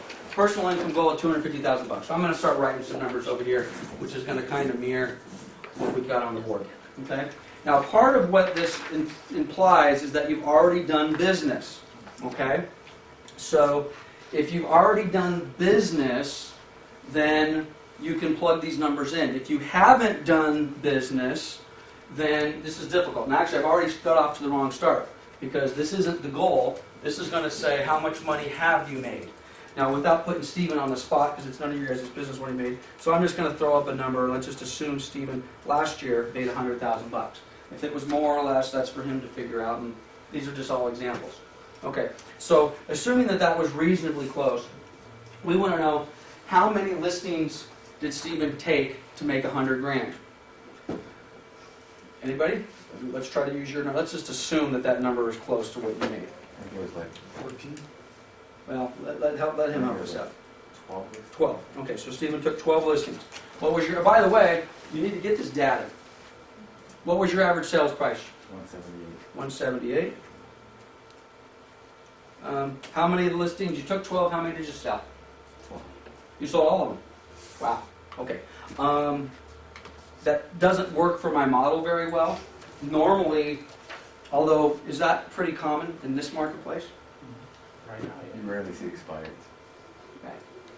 Actually, it's probably everybody who's going to fill this out. If you took 12, unless you were just a complete moron, if you took 12, you should have sold 12, right? Now, in a normal market, that's pretty tough. Unless they didn't get approved, your short sale. Okay. You know, let's just pretend for a moment, Stephen, which is a good example. Let's pretend 9 of Stephen's listings sold, 3 of them didn't.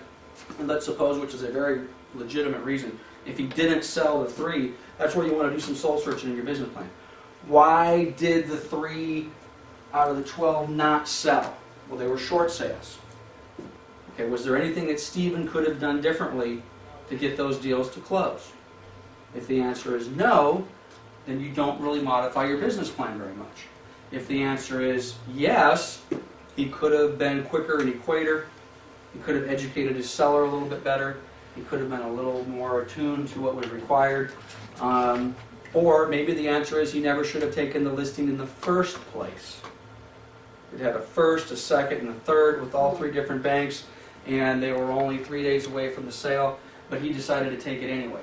Well, that might be a business decision that Stephen says, well, next year, I'm not going to do that because what am I? I'm wasting my time. Okay? Average sales price of the listings that you did sell. It should have some sort of correlation to the $178,000 number. So, let's just say it was 165. Okay? Number of buyer sales. Not closed transactions. How many open escrows on the buyer side did you put in? 24. 24. Average price? Yes. Right around the same. 178. How many of those sold? How many of the 24 open buyer sides closed escrow? 22. 22. Okay. By the way, Stephen's not a rookie. Okay? If you guys could only hope to open 24 escrows and close 22. Okay? What that tells me is he's doing something right. He's not working with unqualified, unmotivated buyers with unrealistic expectations. because he probably has in the past, and said, I don't want to do that anymore. I don't want to open 24 escrows and close 8. All right? And I don't know if you can do better than that. I mean, having 2 out of 24 fall out, I mean, that's going to happen. It's almost impossible to get every deal to close. Maybe change your lender, that might help. Kidding. So, but at any rate, that's a fantastic scenario. But again, if your numbers aren't anywhere close to that, then you probably do need to change your lender, or your escrow, or your title, or something about yourself. You're not qualifying your buyers. Okay? Okay, by the way, who does this? And there's no right or wrong answer for this. A call comes through to you on Lead Router. I'm interested in 123 Main Street. Can I see it? Yeah, but I really need to know. I'm qualified. Can you take some time? No, I just want to see it. You know, come here. I just want to see it. I don't want to give you that information right now. Will you please show it to me today at 2 o'clock? Who goes up to that property and shows that buyer? Just go by it. Yeah, if it's close. Okay, so Or at least half of you. If it's This is really an $100. unqualified buyer. You're going to take your time. You're going to drive up. You're going to show it to them. Only one time. Yeah, once you need to build that relationship. I agree with that, 100%. I do that. Now, when I first got into the business, you know, the general rule for my broker was, no, don't do that. If they're not willing to game phone number, get you pre-qualified. The problem with that is in today's world, you're going to lose a lot of good qualified buyers that way. But I agree with Wilson and Steve and whoever else said, yeah, I'll make that first step. I'll go show you the property. I'll fill you out a little bit. Now we're face to face. The guard comes down a little bit. People normally are a lot more polite face to face than they could be over the telephone. It's hard to hang up on you when you're face to face. You get the feel. You get the vibe. Now you're probably not going to show them the second or the third time without, okay, now I showed you the property. What do you think? And what's the deal? You know, you're working with somebody. What's happening? Have you talked to a lender? No. Can I refer you to somebody? Great. You like this property? Yes. If you were qualified, is this a property that you might consider purchasing today? Yes. What? Huh? By the way, just asking some questions. Oh, let me just ask you that question again. If you were qualified for a price, did you just tell me you buy this house today? Yeah. Oh, well, let's get you qualified. Let's make it happen. Who shows property and never asks people questions? Who just gives them information? I guarantee you, we have agents right now in this company within today or certainly within the last week that have shown a property. What'd you think? It was nice. Okay. Oh, here's my card. Here's my card. I'm going to call them. Just, if you want to see it again, you just call me. Now, nobody in this room, of course, would do that. That happens every day in this office. Every day. Not even a basic question, did you like it? Yeah, I think I liked it. If you could get it for $190, would you buy it? Maybe. Really? Well, I've got my computer. You want to write an offer right now? You want to go back to the office? No, we don't do that. We say, okay, great. If you want to see it again, call me. Unbelievable. Okay? But anyway, bottom line is, you need to that's a whole different class. Pre-qualify your people, get them to your lender, and then you're going to end up with ratios like this. 24 open escrows, 22 closed. That's fantastic. Okay, total number of, and then the average sales price, let's just say it's $165. Okay? Number of canceled deals. Well, based upon what we're looking at, 2. Not bad. If your number is north, anywhere above 30 to 40% of your open escrows, you're doing something wrong. Now, for some of you, that might be, well, I opened 2 escrows and I closed 1. That doesn't feel that bad. Well, it's 50% fallout rate. It's kind of hard to get a real gauge with only 2 open escrows and 1 closed. But probably might want to come talk to me about the one that didn't close. Why didn't it close? Okay? Nothing you could have done about that. Go do it again. Or, why did you even open it? We've got a couple lenders in the room. Are you guys given loans on properties that already have accepted purchase contracts that the contract never should have ever been written? In other words, the buyer is just completely unqualified. There's just no possible way. Have you ever been given a loan from an agent like that? Yes. Don't you want to just say, why didn't we? Does it take a little bit of effort and time to actually write an offer? It's a little bit, right? Why are we doing that? It's insane. So then what do?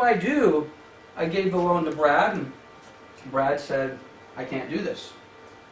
It's the only buyer I got. It's the only person that was actually willing to sign their name on a contract that's come in front of me.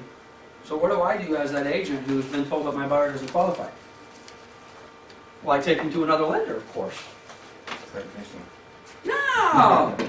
It's not my fault. It's not my buyer's fault. It's Coldwell Banker Mortgage's fault because they're too tight on their restrictions. Let me take them somewhere else. Let me go give them to Alan. And then Alan says, well, I can't do anything with this.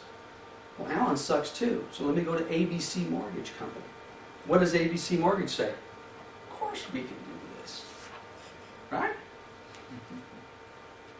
So what do? We march on. And then who's sitting over here? The listing agent and the seller are just sitting over here oblivious to the fact that they're in escrow with an agent who is an idiot and a buyer who is completely unqualified. And how long do they get marched down that path?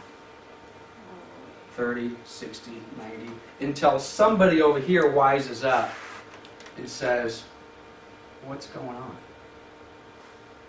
Or maybe which by the way, let's pretend that 9 of the 3 of listings, Stephen's listings that fell out. Let's give a scenario. Stephen took 12 listings, only closed 9 of them, 3 of them fell out. Let's suppose the 3 that fell out because of the scenario that I just explained to you. Whose fault is that? That's Stephen's fault. That is not the buyer's agent's fault. That is not the lender's fault. That is your fault because you allowed you and your seller to go into escrow that you never should have allowed them to go into. This is why listing agents all the time are like, no, cross-qual with ABC Company, or I've never heard of Joe's House of Loans out of Tijuana. I don't think we're going to allow, we're not going to allow this to happen. Or we're going to keep you on a super duper tight rope. Super tight. What does the contract say? What's the default language in the contract for proof of funds? Anybody? 5 days? It's 3 days for proof of funds?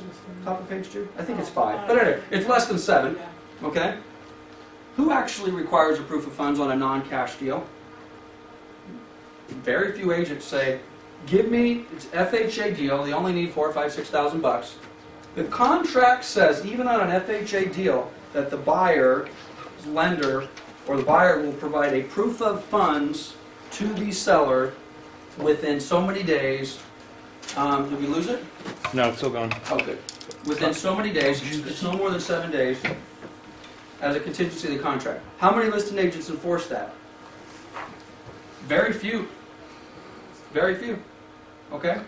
But if Stephen was to enforce that, you think that same buyer who can't qualify, you think they have the money? Maybe that's the reason that Brad couldn't give him a loan. Maybe that's the reason that Alan couldn't give him a loan. You got about 2.5 hours, is that cool? Left? Oh yeah. We'll be done in an hour-ish. So, at any rate, whole point is you've got to pre-qualify these people as part of your business plan. Because again, why are we talking about this as part of our business plan? Because you want to make, this is what you did last year, you want to focus on why you lost 3 deals, why you lost, and again, it's hard to focus on this, but why you lost 2 deals. What are you going to do differently as part of your business plan? Okay? Alright, so let's kind of finish up page 1. Now again, this is asking you what you've already done. Average numbers of prospecting hours each week. What did you do? We're talking last year, not next year. How many hours a week did you prospect? I started checking my numbers last 2 months ago, so Yes. not that much, maybe like 8 hours. 8 hours. This is a week. 8 hours a week? A couple hours a day? Okay. Now again, Stephen's done business. Okay? He's closed 30 plus deals. What happens the more you close? What happens to your prospecting when you start closing escrows? It tends to pull back. Is that a problem? As soon as you notice that your prospecting is pulling, what got you the 30 deals? Prospecting. Now you got busy. So what do we stop doing? Prospecting. That's why. What happens with the income in the real estate business? You know, we do this nonsense, which drives people crazy and frankly drives them out of the business. You know, they have a great quarter, terrible quarter, a great quarter, terrible quarter, great quarter, terrible quarter. Well, because the great quarter, they were going back to our quote, you know, reap what you sow kind of a thing. when you stop prospecting and you're working on your deals, oops, well shoot, now I got nobody else to work on. Those closed, I have nothing else. That's why you need a transaction coordinator, you need assistants to do all that crap. When's the last, I mean, you guys know, I'm an active, you know, I'm a broker, I'm the owner, I'm the manager, but I'm also an active agent. When's the last time I TC my own file? I TC'd a file in 20 years. Literally, 20 years. You know, I don't even know what a transfer disclosure statement looks like. Kidding? Okay? Okay? Because if you're going to maintain a level of production, if Stephen wants to do, you're going to need to do probably 75 deals next year. I said about 250, so if I hit 200, I won't be that mad myself. Okay, well, you're still going to need to close 75 deals next year. Or change some price points or a few other things. 65 is your number? Okay. Well, in order to do that, he can't TC files. He can't be chasing down a termite report or a prelim or something like that. He may actually need somebody to help him go on appointments. You may need somebody to go out on pre-listing appointments for you. So they set them up and you knock them down kind of a thing. So we're doing 8 hours a week, which is fine. Average numbers of, well, maybe you can answer this one better. How many hours a week you work on average? Sometimes. 70? Too much? Not enough. Sometimes 10 hours a day, sometimes 5 hours a day. Every day? Give me an average. 40? Let's say 40. Really? Okay, I hope that's true. I hope that that's true. If Stephen really worked 40 hours a week and did this much business, that's probably the dream of every real estate agent on the planet. Because I can guarantee you, we have agents that are working 40 hours a week who have closed 0 deals. So I'm on the weekends too, so I guess that... Well, this doesn't say Monday through Friday, does it? This is, we have no week. When's our week starting in? I don't know. What's a weekend? Kidding me? Okay, well, let's say it's 40. Okay, then we're going to talk about clients. I'm not going to fill this in. You guys can fill it in, but the gist of this is, where are your clients coming from? Where did, let's have a grab bag here.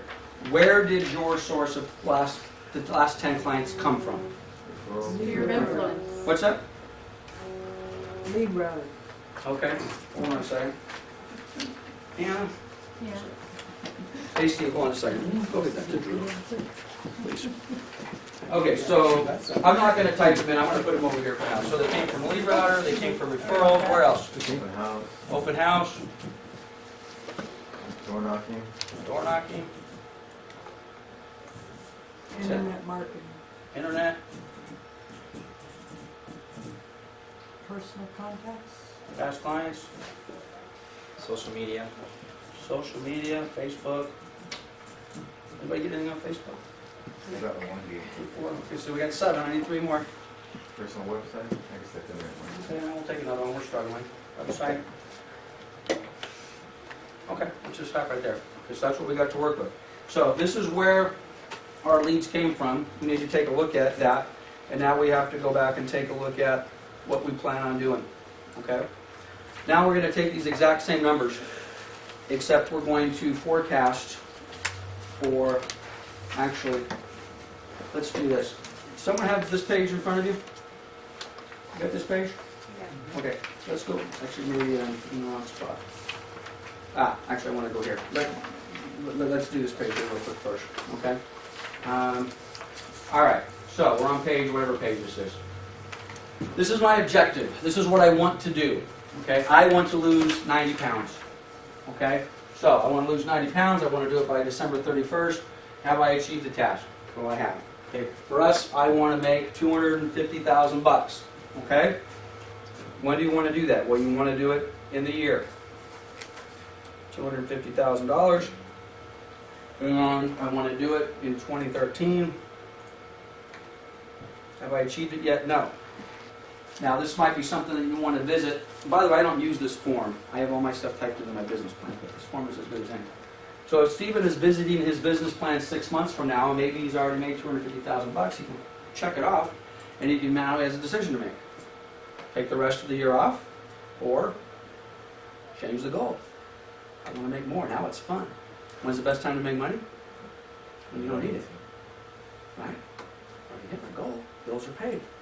Okay, now, last year you worked 40 hours a week and you closed 30 deals. Now you're how many? What's the plan? 60. So you're going to do 20% increase in your day. Fair enough. How many days a week you gonna work? 6, 6? Gonna take weekends off? A weekend off? maybe like a Tuesday or something. Huh? Maybe a Sunday or a Tuesday. We're gonna take 1 or 2? 1 to 2, 1 day, Yeah, one day, Sunday. 1 to 2 a couple times a weekend. All right, fair enough. What percent of my money am I gonna spend on my promotion and my goal? 30%. You're gonna spend 30% of 250? Wow, that's huge. 60, Could be 5,000. 30, no, it's more than that. 30, 60, it's $75,000. It's a lot of money. If Steven spends $75,000 in promotion, is he gonna have a huge impact on that? Huge impact. It's huge impact. It's a huge amount of money. Let's leave it in there. We might have to dial that down a little bit, but why not? Am I going to utilize, what tools am I going to utilize? If you don't have it, contact management system, maybe a telemarketer, maybe you're going to subscribe to some sort of data mining database, whatever happens to be, you can plug that in. You're going to make, this is kind of a funky one, but I like it, I leave it in here. Are you going to commit to respond to your emails within 1 hour whenever possible? And is that fast enough?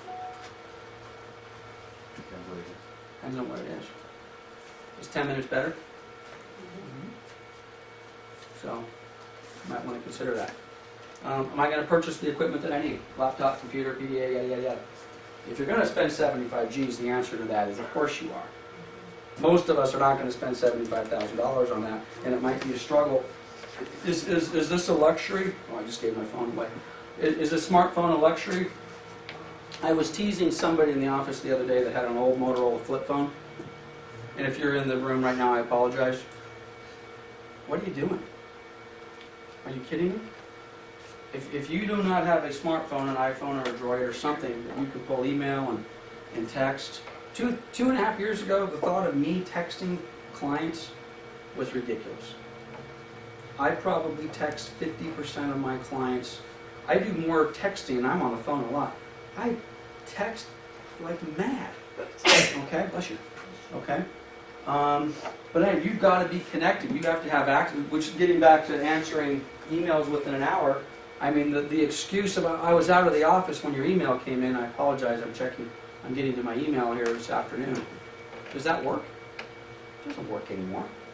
What do you mean you don't have your email going to your smartphone, or you're not carrying it around on your tablet or your mini, iPad mini, whatever? You've got to be committed to that. This is a stupid one. This is an old thing, but do you have a Coldwell Banker profile page? Now that may sound like a little silly thing, but I got to tell you, this is a barometer. I'm not going to ask anybody in this room because I don't want to embarrass anybody, and I already know the answer, and I'll embarrass pretty much everybody. Okay? There are some basic things that we need to commit to in your business that you guys do not commit to. It's super basic stuff. Okay? You work at Coldwell Banker, you get a profile page, you don't update your picture, you don't put in a video, you don't do anything. It's free money. It goes out to coldwellbanker.com, public sees it, you have a video, therefore you're up at the top of the list, you get clicked on, somebody contacts you, and it's why you're paying franchise fees to, at least in part, why you pay franchise fees to Coldwell Banker. And guess what percentage of our agents have a video on coldwellbanker.com? Anna, what's the percentage? 5? 6? 7? Less than that. Less than 5%. You heard the saying, you buy the kids books, you send them to school, they eat the teacher. Guys, we have sales meetings in this office every month. Every month for at least the last 6 months, we've said, if you want to shoot a video, come on in. Just a little visual for those of you that are on the screen. We put up our green screen. Hello, I'm Lance Martin with Coldwell Banker Pioneer Real Estate. I want to be your real estate agent. Okay, Brian does a little magic for it. There's even some people that I understand have volunteered to come into their office. They'll do it for you for free. Okay, how many people do it? Very few people do it. Okay, it's a commitment. Ready, willing, and able. I'm ready. I'm able. Are you willing? No, I don't want to do video. When I said I was able and willing, I didn't mean video. I said I'd go knock doors. bullshit. If you won't shoot a video in the air, and I apologize if it's hot in here. It's hot in here. Yeah, it's only hit the air conditioner down. If you won't take an hour to shoot a video and practice and learn a script and let Brian clean it up for you and put a little digital background, we're going to take a quick little break while I go on this rant. Not a break. I'm going to show you a video that was done by the most nervous agent you've ever seen in your life. YouTube.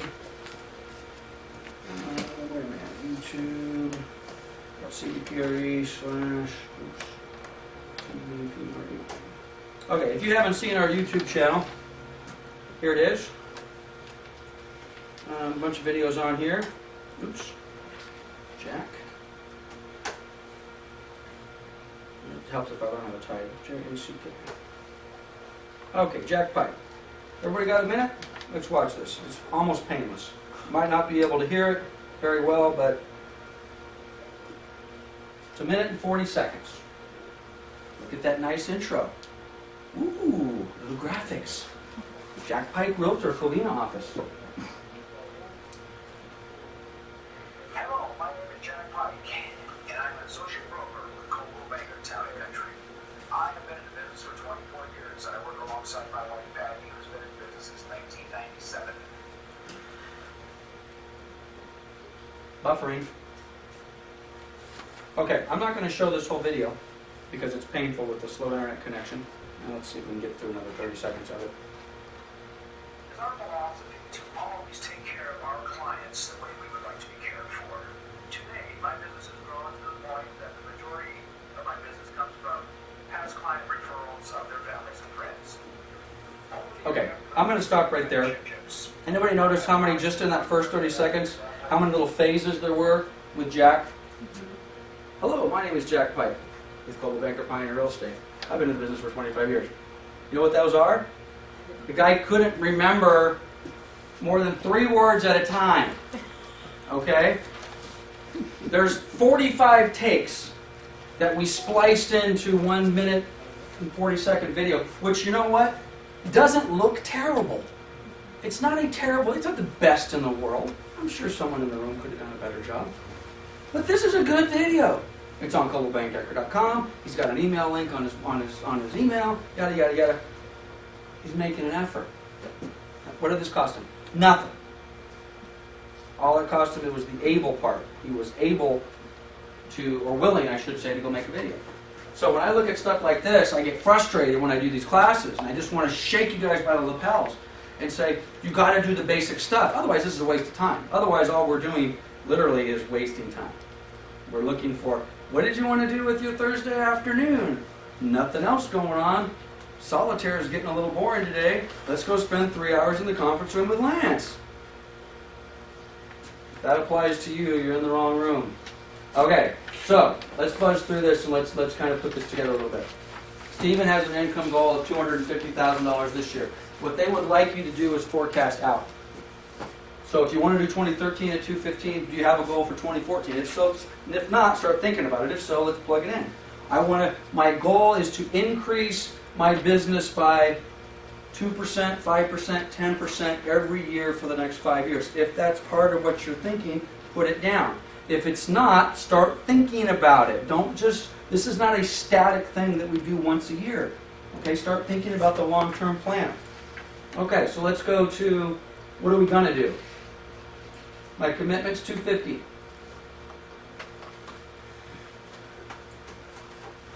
Okay, now, we got to figure this out a little bit.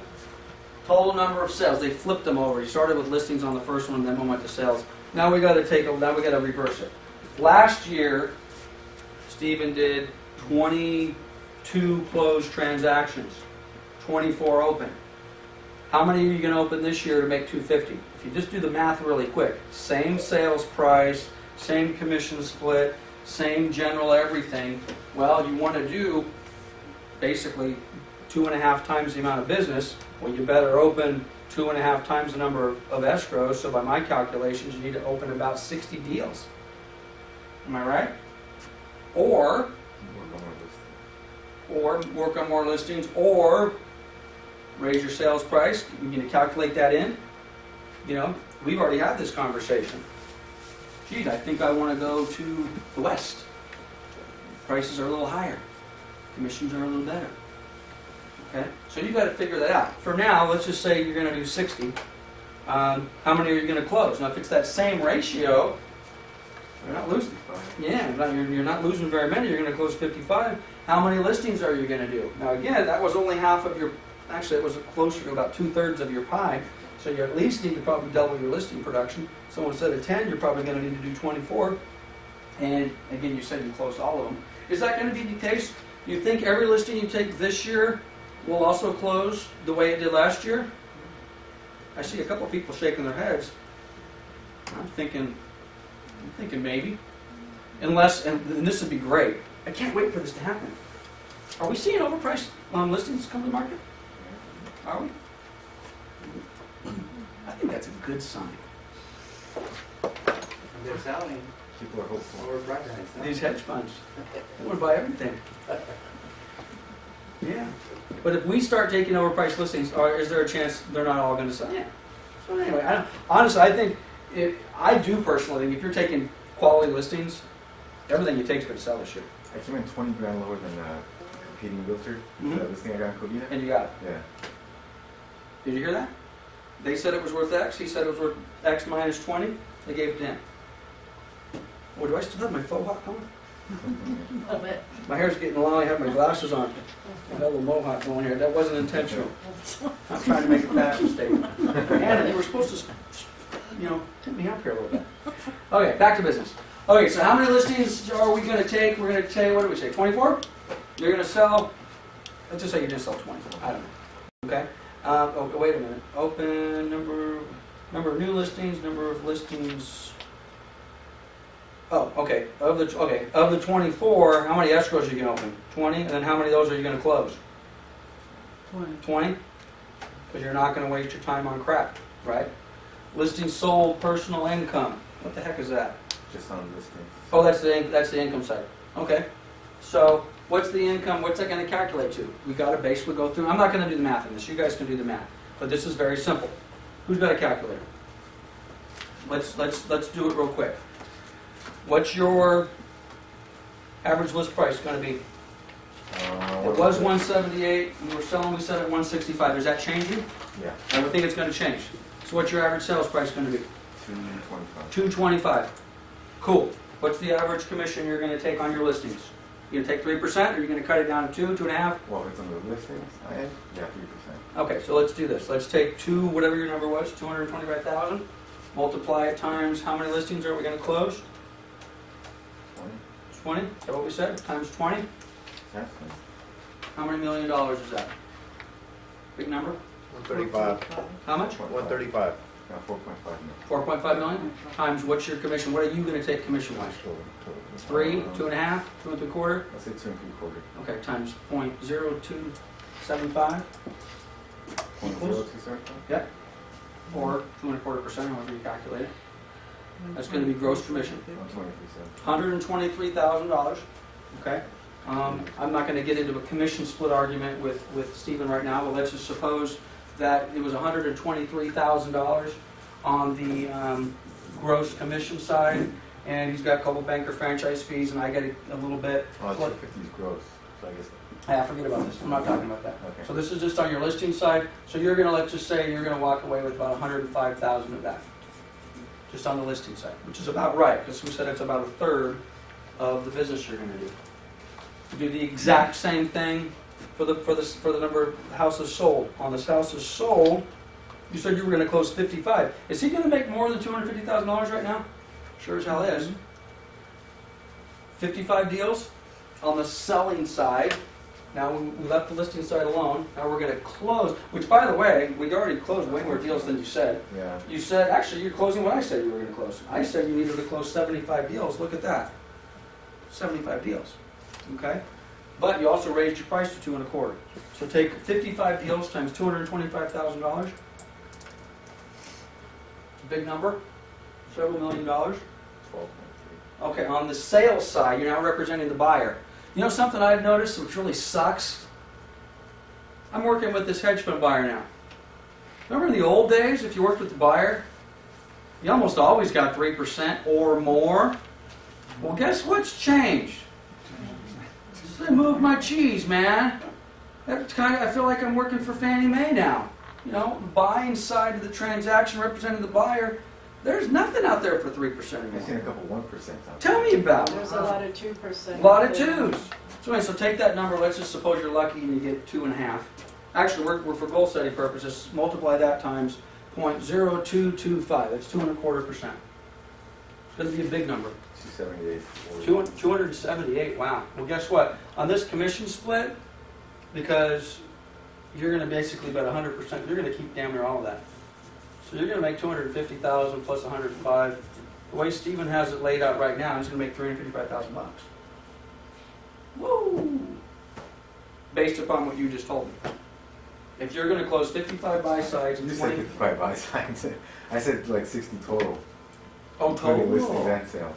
Oh. Doesn't his figures look a lot more appealing? Okay. Definitely. It, That's why I want to say more high. it doesn't matter. You guys are going to plug in your own numbers. Okay? You're going to plug in your own numbers. You're going to the questions that you guys are going to need to answer is, what price range are you going to be selling in number one? Am I going to be selling in a 165,000 price range, average? Am I going to press into a different location? Am I going to take $65,000 condo listings, Anna? Yes, she is. Because she needs to learn and she needs the experience, and that's going to possibly lead to something else. Stephen, and I don't think he would make this decision, but you will at some point decide not to take certain business, Yeah, I'll take anything. as you should. I'll take anything. Certainly won't give it away. If I give it away, I'm going to give it to somebody on the team. Okay? But you want to take inventory you can sell. If somebody came to me today and says, hey, I've got 2 acres in Roma land with a mobile home on it, and I comp it out and it's a $30,000 deal, that might be tough. But it's also tough walking away from it. Because you walk away from that deal, I refer it to Wilson. 6 months later, Wilson's like, man, thank you, dude, for referring me that. I only made $22 on that one, but you should see the business that these people have given me.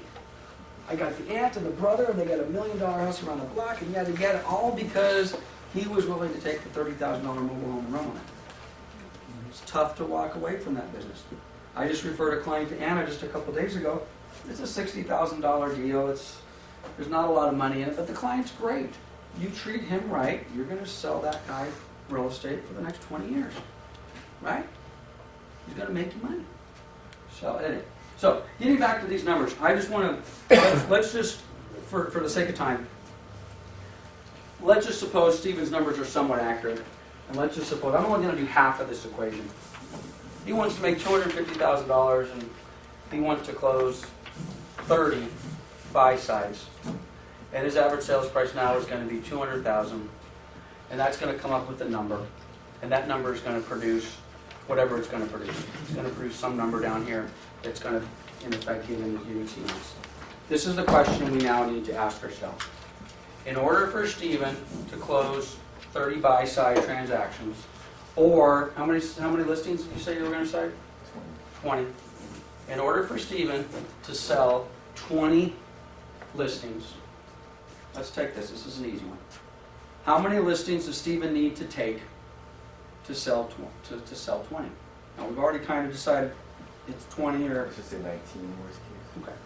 So, well, let's just say this. Let's suppose you have to take 25 listings taken to close 20 of them. 5 of them aren't going to sell for some reason.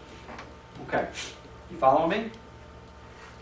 How many appointments do you have to go on to get 25 listings? Do you get every listing you go on? Probably like 30. So you get a good percentage of them. So what he's saying, he says if he goes on 30 appointments, he's going to actually get 25 listings and close 25 of those listings. Does everybody agree with that? He's good. That's a pretty good percentage. Okay, if that's true, wonderful. Let's pretend you're not that good. let's just pretend you have to go on 40. You're doing well better than 50%, but you're still, you're not going to get everyone. You're going to get a little more than every other listing, which I think most of us probably would be happy with. I think most people in this room, if you knew you were going to get every other listing that you went out on an appointment with, I think we probably would be happy with that. If you can get this ratio to go on 30 to get 25, that's dynamite. Okay, guys, what's the next question? Come on, what's the next question? I need, how many people do I got to talk to get 40 appointments? Probably like 150.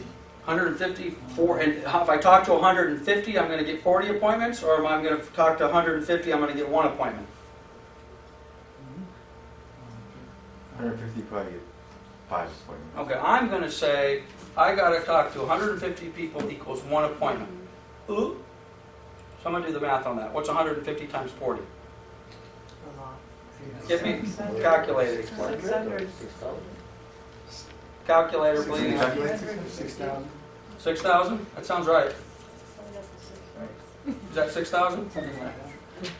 Calculate it. 150 times 40. Come on, we're a bunch of realtors. 6,000. 6,000.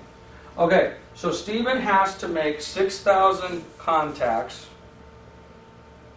to get 40 appointments, to get 25 sold, to close 20. Now you may be saying, 6,000? Who's got a calculator up? Over a year. Over a year, right? Yeah, we don't So, really work wait, together. divide 6,000 by 4.3, excuse me, by 12. 12 months in a year. 500. How many? 500. 500 a month. 4.3 weeks in a month. 500 divided by 4.3. 116. 116. 116 contacts per week. How many days are you working a week? 5 divided by 5. Is it 22? 22, 23? Okay. You got to come in contact somehow, some way with 22 people a day. That's 116 a week. That's 500 a month. That's 6,000 a year. That'll get you, 40 appointments, 25 listings, and 25 close. Everybody in this room has seen this done in one form or another, correct? Break it down to the, when you say you got to contact 6,000 people, can you do 22 a day? And how do you have to do that? In what form can you do that? Is it a lot more difficult? And also, which is a huge question, what does that mean? Does that mean I send out 22 emails a day? Well, who has received my email blast on Christmas and a week ago? Okay, if you haven't, it means because I don't have you categorized properly in my contact management database. But I'm going to give you, some of you are going to get sick and you're going to want to throw pens at me right now. Okay? I've sent out 2 email blasts, one about 10 days into December 10th-ish, and another one about a week ago.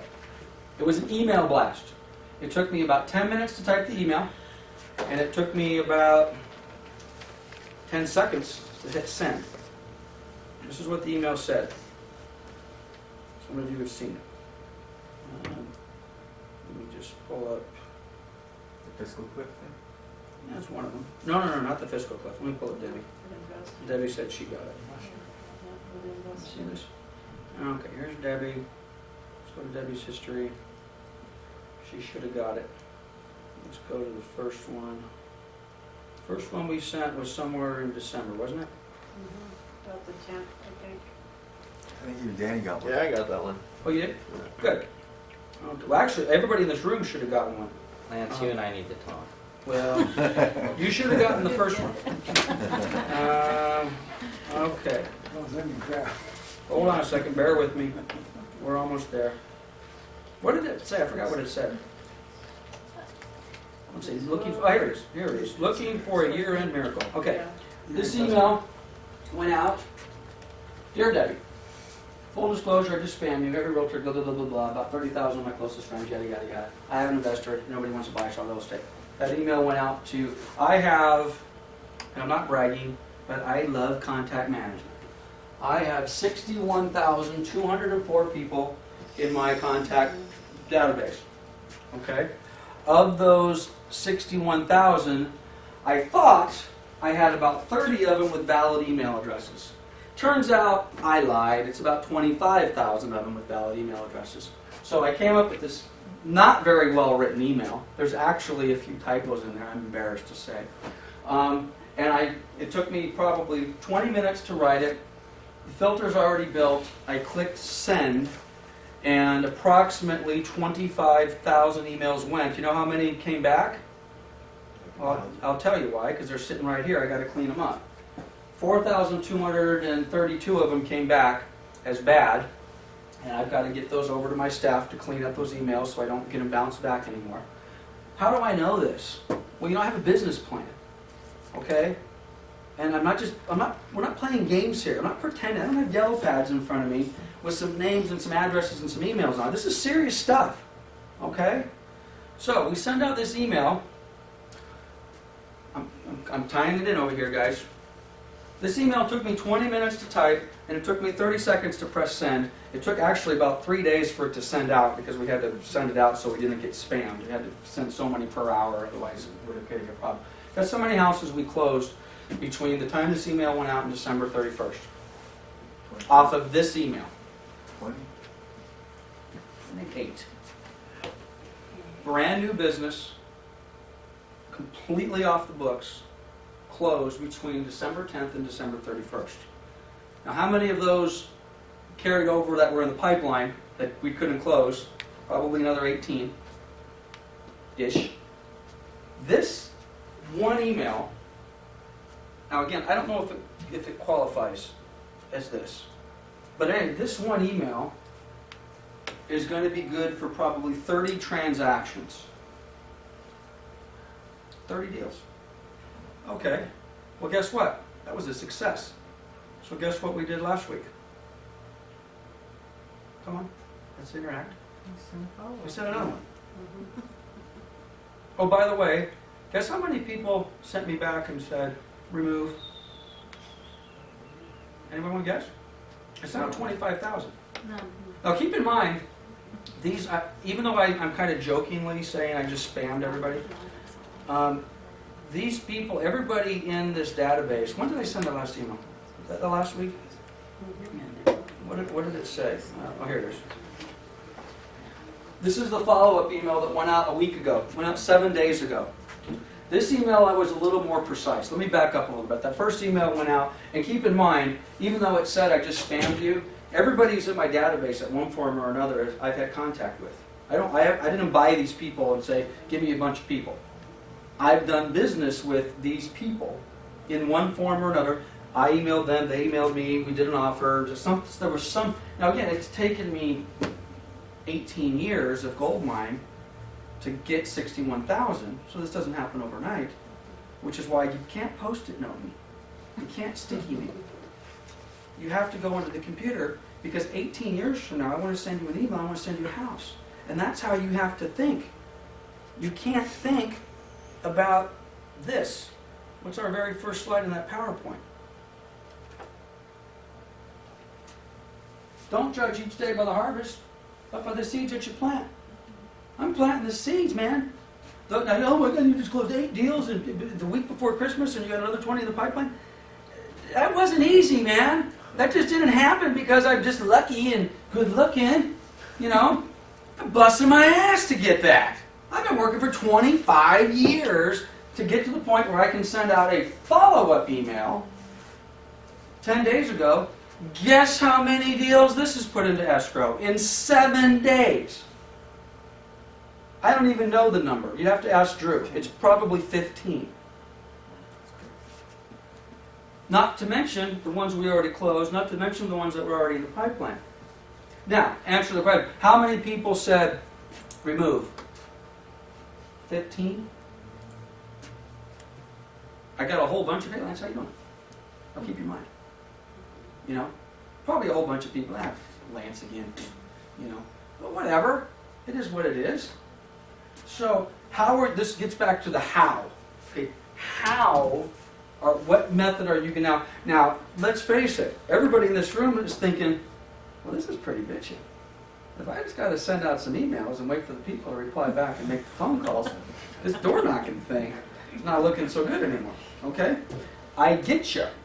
Okay? But for most of us in this room, this is not going to necessarily work for everybody. So you got to do what I did. I did the same thing you guys did, and I'm still selling real estate. But back in the day when I was you, 1 year in the business, 2 years in the business, 5, 6 years in the business, mailers, flyers, bowling alleys, board of realtors, networking groups, NARED, NRBA, REOMAC, networking business to do whatever I've got to do to contact these 22 people in whatever method. For example, maybe it'll take 1,000 emails on average a day to get that goal. If you're buying a list somewhere, okay, which the results are obviously going to be less. Maybe sending out mailings are going to produce a much lower return than knocking on someone's door as opposed to calling them, whatever happens to be. You guys have to decide what are you going to do to get that result, and then are you going to follow up with them? And then you get an email like this too. This is just kind of a side note. I'm saving this one. About an hour and a half of memory. Oh, we'll be done in Okay. less than a half hour. And I show this to you too because this is an important part of my business plan. And believe me, I'm going to show this kind of tongue-in-cheek as a joke, but I'm extremely. This is serious to me. The feedback I got from this gal is probably more important than any other feedback. Anna, you know the email I'm talking about, the lady that hates me? Did you see that email? Which one? Funny. Wow, just kidding. Everyone's a comedian. What the heck was that gal's name? Bear with me. Is this her? Is it Jill? Anybody know Jill Hippolyte? No, I don't know. Wasn't that a great name? Hippolyte. Love it.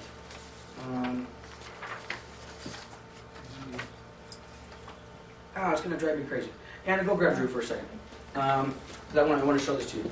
Okay, but at any rate, getting back to the contact management side of this, if you're going to do this, and you're going to get 40 appointments and 25 listings and 20 sales, do you need a system in place? You absolutely need a system in place. You've got to have a system in place because ultimately, and most of these are not just going to be email blasts. They're going to be physical people that you're talking to. It takes time. You have to type them into the... Wilson, how long have I known you? I've known you probably longer than anybody else in this room. Wilson, this is always dangerous because I'm very truthful in everything I type. So if Wilson and I had a bad deal, I could have typed in here, Wilson's an idiot. So let's see here. Okay, my history with Wilson, at least as far as Goldmine is concerned, goes back to 2000. The first time Wilson and I did any sort of business was in I don't even you remember this. You wrote an offer on a property I have on Cedar Creek, and you did that September 12th of 2000. And at 4:50 p.m. I put a note in the system. I needed to call you back. Do you have any memory of that? I don't. Absolutely no idea. Okay? I sold a house there on Cedar Creek. Maybe. Well, here's another one. Let's see if we did emails back then. These are a bunch of calls. Again, this could be dangerous because I could have said you were an idiot. I do that a lot. Not with you necessarily. Okay, we did a deal on Cedar Creek. I wonder if we ever closed it. Let's go up here. Cedar Creek. Closed today. Gave keys to buyer. They were ready. Wilson's a true. Closed today. Gave keys to buyer. They were already there and put in new carpet. Wilson! Do you remember that? You listened to those people move into my property. You remember that?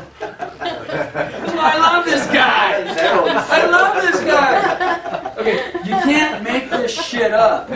All right. Now this is the deal. Now I like Wilson, and Wayne knows that. Frankly, I spent. Now Wilson didn't know it, but in October of 2000, when we're closing that deal, what is the relationship at that time to Wilson and I? I'm the listing agent. He's representing the buyer. We're just colleagues, right? Damn straight. I'm prospecting, man. I own this office. Wilson works, I think, at Remax at the time. I wanted him in this office. I got to do a good job. I got to take care of him. I'm going to follow up with him. And to be honest with you, whether we realized it or not at the time, I may not even have realized it, I was prospecting for you to come work in this office 13 years ago. And we closed the deal, and you let your people move in early and put carpet. Is that cool or what? Hey, Drew, what's the name of that lady that hates me? Is this recent or? Yeah, recent. That's as good as which one. Is it Mendocino? Mendocino? Oh, you're Janet Uribe. Okay. Oh, you guys know Janet? Okay, but again, you guys, what does this have to do with Mendocino? 1706, I think is what it is.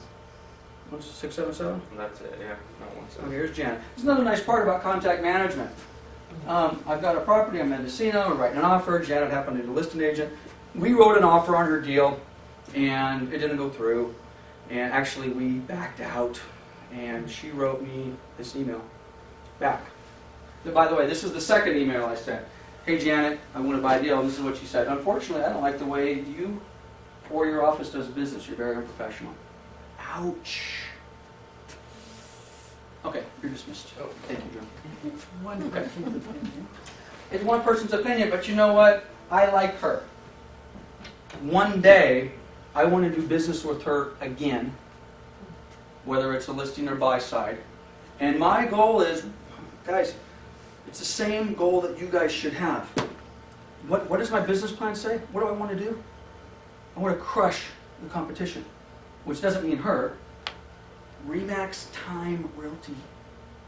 I want to crush them, which means I want Janet to come work for me at my office, if that's at all possible. And if it's not possible, the last thing in the world I want is anybody running around every time they hear my name saying, this guy's unprofessional.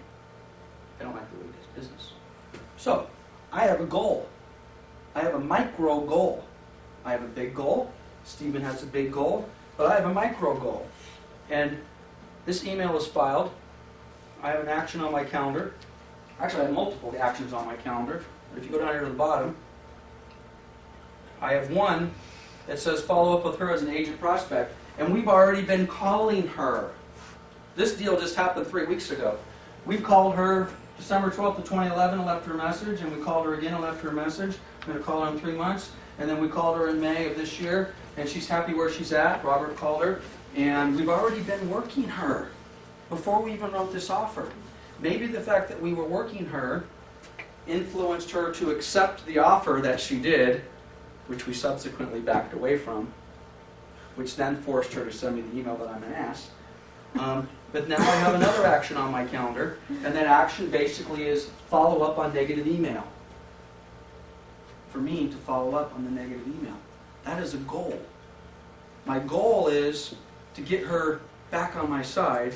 My action to achieve the goal is to call her up and apologize and maybe send her some flowers and explain to her that you're right.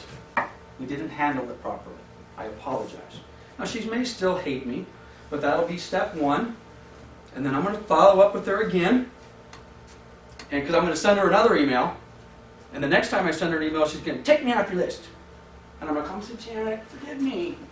Please, forgive me. Send her a box of chocolates. Send her some chocolates. Send her a gift card. Send her something. But this is a micro goal in my larger goal, which goes to my business plan, which wants to make me money. I cannot have anybody running around thinking that I'm unprofessional. I can't have it. Okay, even if I am. We messed up a little bit on that deal. We screwed it up. Guilty. So, at any rate, did you have a thought or? No, you answered my question. My question was going to be, how would you respond to something like that? I'm going to own it. Well, actually, the reality is very simple. We wrote a contract, cash deal, supposed to close quickly. We had a 10-day inspection window. We went out during the 10-day inspection window. We inspected it. We don't like it. We bought a bunch of properties. There's about 5 so far that the client has said I don't want to buy. I at least probably have 5 agents and sellers that are like, damn it, cash buyer, close quick, baloney. Well, I've got about another 50 that are saying cash buyer, close quick, performed, yeah, you're gonna break some eggs. They didn't try hard enough to save the deal. Maybe not. Maybe not. So at any rate, but I'm going to own it. I'm sorry, and it is what it is, and we'll try to do better next time, and I'm not going to make everybody happy. But anyway, bottom line is it's my contact management system. So let's get back to this. I want to tie you back to this. So whatever your activity is, if it's 22 contacts, now again, if your activity is door knocking, it's pretty simple. My name's Stephen Amaya. I'm in your neighborhood today because I need to contact 6,000 people and make 40 appointments and take 20 listings and close 20. And I got to talk to 22 people today, and you're number 1. Would you give me a listing appointment? Now, hello, my name's Stephen Amaya. I'm in your neighborhood today. I need to contact 6,000 people this year, and 500 a month, and 116 a week, and 22 a day. And you're number 20, or you're number 2. Would you like to list your house with me today? Now that sounds ridiculous, but I'm telling you, if you actually went out and you said that,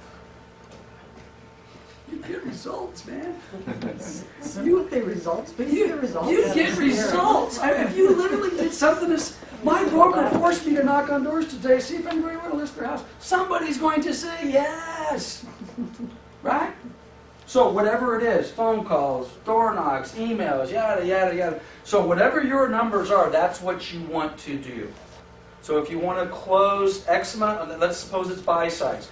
Okay, 30 buy side transactions. How many buyers do you need to come in contact with to put 30 of them in escrow? Same? Okay, well, what does that mean? 300? Which is easy to do.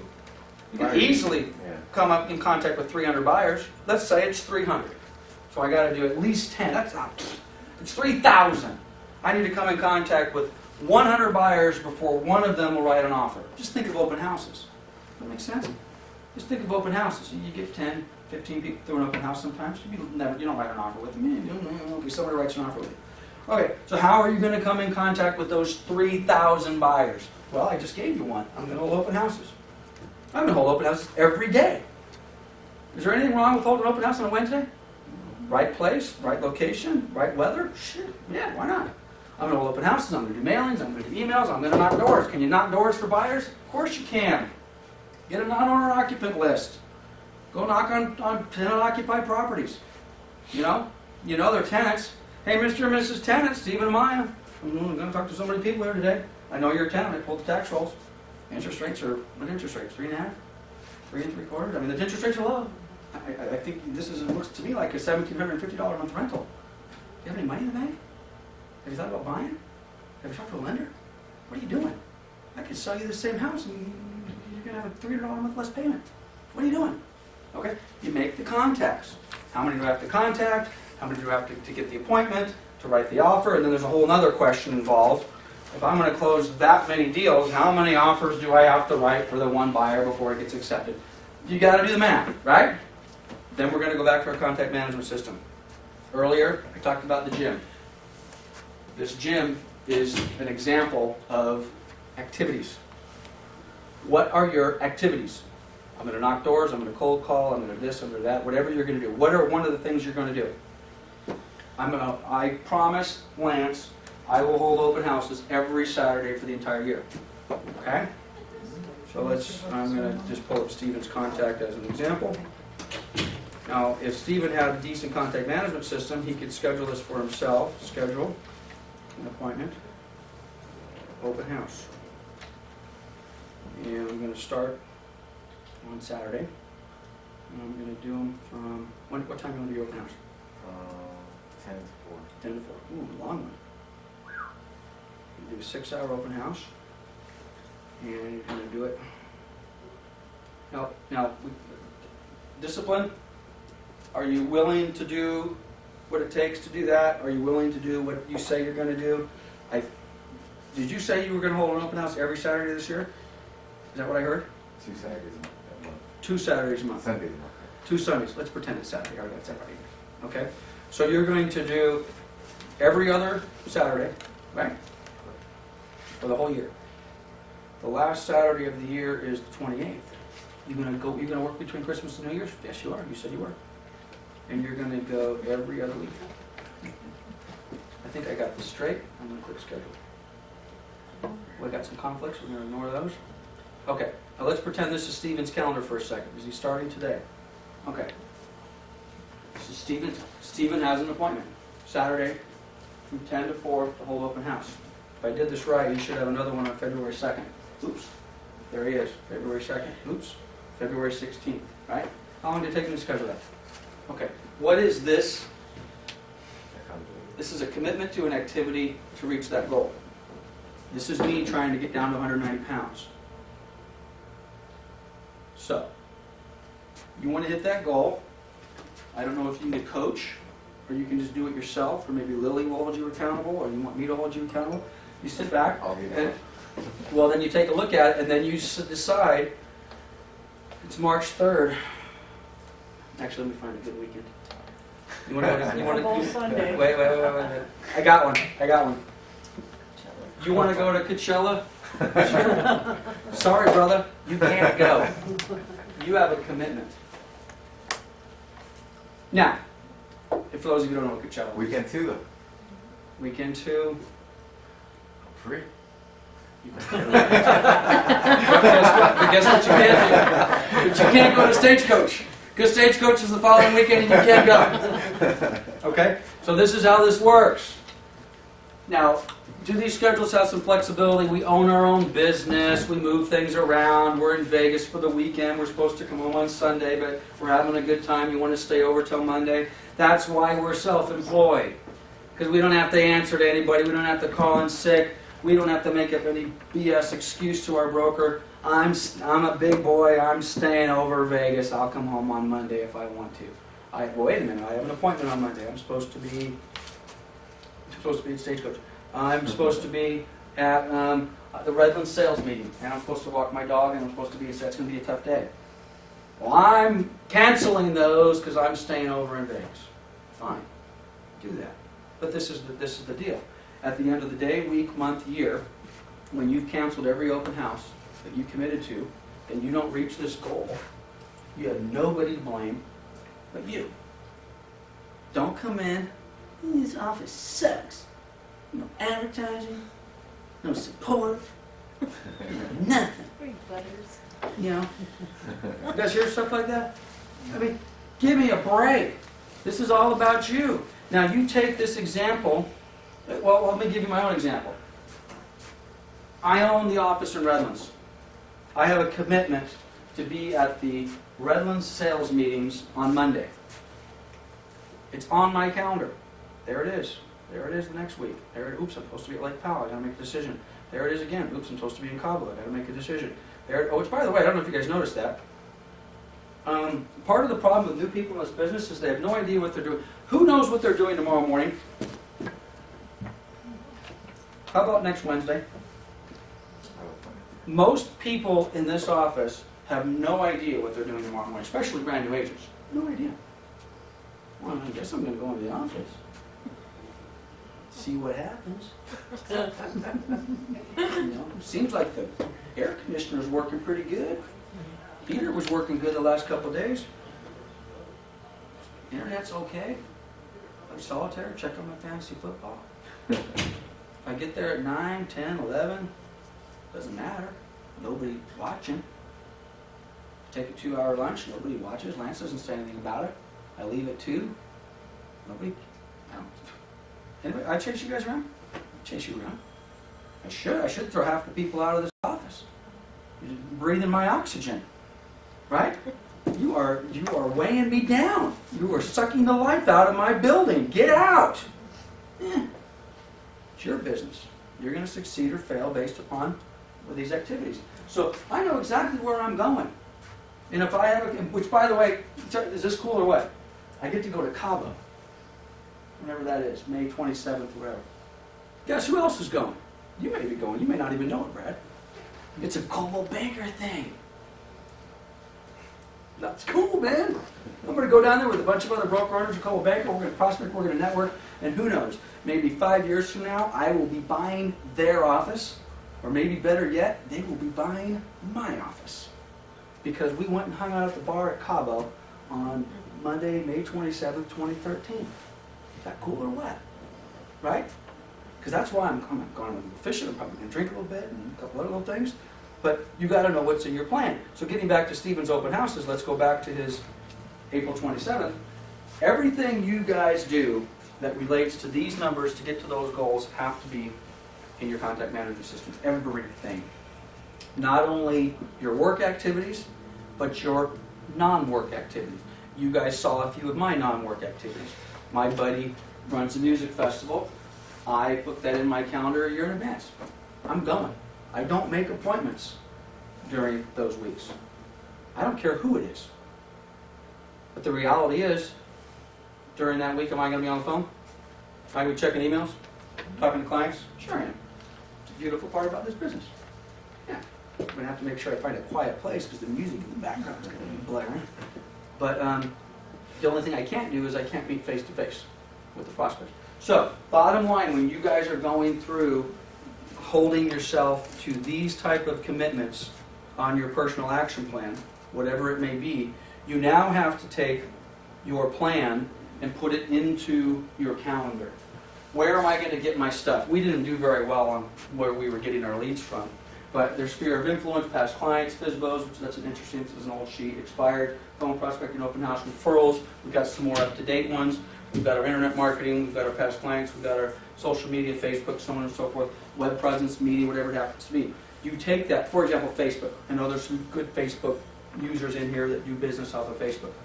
If that is truly a part of your business plan, then I don't know the best way to do this. You guys will have to figure that out on your own. But you need to have an action on your calendar similar to Stephen's open house. And that action has to be every day from X to Y. I dedicate, I don't know, how long does it take? You do a lot of Facebook stuff, I don't know. Yeah, I use Facebook more for the free contact management system, i.e. when birthdays come up, it lets me know so Okay. I can go through. I can stay in front of my clients. How much time a day would you say you spend on it from a business standpoint? I spend probably about 3 hours a day. Okay, okay. So he spends, now maybe it's so ingrained into how Alan does business that he doesn't have to have it on his schedule, because maybe it's just all day, throughout the day, 10 minutes here, whatever it happens to be. I would probably have to be more disciplined than that. I would have to say, if that's where I'm spending my time from 8 in the morning till 10 in the morning is Facebook time. I'm going to go on, I'm going to tweak my page, I'm going to send out, what's that one guy? I'm sure you guys are all friends with me, he's friends with everybody. Guy with the American flag behind him. Chris Sorensen. What is it? Chris Sorensen? Chris Sorensen. I don't know the guy from Adam. Okay? But I feel like I'm his best friend. You know, the more recently, I think he might have lost a couple marbles along the way, even though for the most part I think I agree with him politically and all the rest of that. But that guy is a Facebook animal. Okay? There is no way in the world that he's spending 10 minutes a day. Or maybe he is. Maybe he's got it so customized. I don't know whether he's getting business out of that or not, but if he's not getting business out of that, nobody's getting business out of that. Okay, matter of fact, he may be over the top. Matter of fact, over the top or getting business? He's getting business off of Okay, it. you would think. You start tuning people out. But he may be over the top because I'm ready to tune him out. Yeah. So he needs to filter it a little bit because for me, I'm like, okay, it was interesting and now we've gone crazy. So, you know, your friend you will block you, whatever you have to do. But anyway, the point being is, if you're spending 3 hours a day on Facebook, you need to have a block of time. If you're spending 3 hours a day doing, let's go back to sphere of influence, what does that mean? I don't know. You define what you're going to do. My past clients, what does that mean? I'm going to send them stuff. You were taking candies to your past clients for Christmas? No, I Or bake cookies. okay. Yeah, it sounds stupid. Probably the single best prospecting thing you did all week. Lily goes, bakes a bunch of cookies. Steven's got 30, 40 people he sold houses to this year, throws them in the back of the car. Knock, knock, knock. It's me. Here's your cookies. Hugs and kisses. Love ya. Got one listing. Absolutely. Oh, dude, there's no way you got one listing off that. That is going to generate, you keep Oh. doing that. I know what you're saying. You got one listing immediately. That's going to feed this guy for the rest of his life, as long as you keep doing it. If you keep doing that year after, if you do nothing else, this is the beautiful part about this business. When you get really good at it, You don't have to fill your whole day with this. Nah, I don't. You're not gonna knock doors every day, 3 hours a day. Facebook and cold calling and open houses. You get a client database, and you do that. You do once a year. Well, let's work together on this. You may be to this point now. I don't know if you are or not, but you'll know when you are. Before the holidays, Lily bakes 20,000 cookies, puts little bows on them, and you spend 2 weeks physically driving to your past clients, because it's 20 this year, 20 more, now you got 40, now you got 50. 4 or 5 years from now, you're going to have 200 or 300 or 400 people that you're going to have to drive to. It's going to take you a couple weeks. Well, no, I just do the ones I did that year plus the ones. No, you got to go to the other ones. Every year. Every year, you're going to go to them. Here's your Christmas cookies. You remember me, right? And then on Memorial Day, you're going to load up a truck. You're going to throw a whole bunch of watermelons on it. You're going to slap a little sticker on it that says Stephen Amaya, you're a realtor for life. And you're going to knock on those people's door again. Happy Memorial Day. Here's a seedless watermelon, courtesy of Stephen Amaya. Stephen, you've lost your mind. Is that your big U-Haul truck out there? Yes, it is. And then you're going to, 4th of July, you're going to go out there at 4 o'clock in the morning, you're going to have a bunch of flags, and you're going to plant a flag right in their lawn at 4 o'clock in the morning with a little flag on the bottom that says, Realtor for Life, Stephen Amaya. Your client's going to come out, and they're going to call you, and they're going to say, Stephen, you crazy son of a gun, what time did you have? And you planted that American flag in my yard 4th of July, and happy 4th of July to you, and you're a great guy. And then on Halloween, you're going to go get another truck, and you're going to fill it up with pumpkins, and you're going to go knock on their door, and you're going to say, Happy Halloween, and here's a pumpkin from Stephen Amaya. And I love you guys, and that's it. And you don't do anything else. You don't send emails. You don't call anybody. You don't door knock. You don't do squat. But 4 times a year, you make that type of contact with your past clients, you're done, dude. You will have so much referral business, you don't have to do that. Is your prospecting. If you do it yourself, because they'll love it. They'll do it yourself. You'll have so much business. I have 2 goals in this. Who's been, well, everybody in here has been here more than 2 years, right? If you're brand new, no? 1 year? Okay, 1 year? Okay. Well, you guys may have heard this already.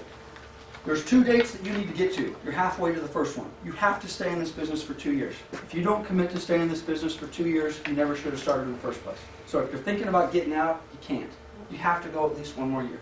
Because it'll take you 2 years to figure out which end's up, which end's down. Are you good at it? Are you bad at it? Do you like it? Do you hate it? And you won't know if you like it or hate it, because in the beginning you're not making any money, which means you automatically hate it. Okay? If you start making some money, then you'll know. After 2 years, if you're no good and you still suck, get out. Okay? Now, you're 2 years into it. Maybe you're still not great, but you think you like it and you've had some success. Your confidence level is boosted. You have one now, you have a new goal. Put it on your sheet. 5 years. Because if you stay in this business for another 5 years, now approximately 7 years, now you can potentially do what Stephen's done. You should have enough clients within a 7-year window. It might not be that many. You'd be amazed what you could do with 20 past clients.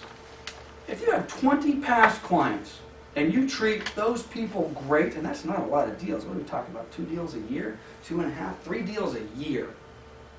That is a low producing agent, guys. 3 deals a year.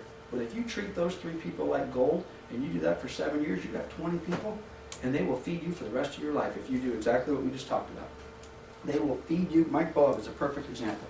You think Mike prospects a lot? He hates it. I hate it.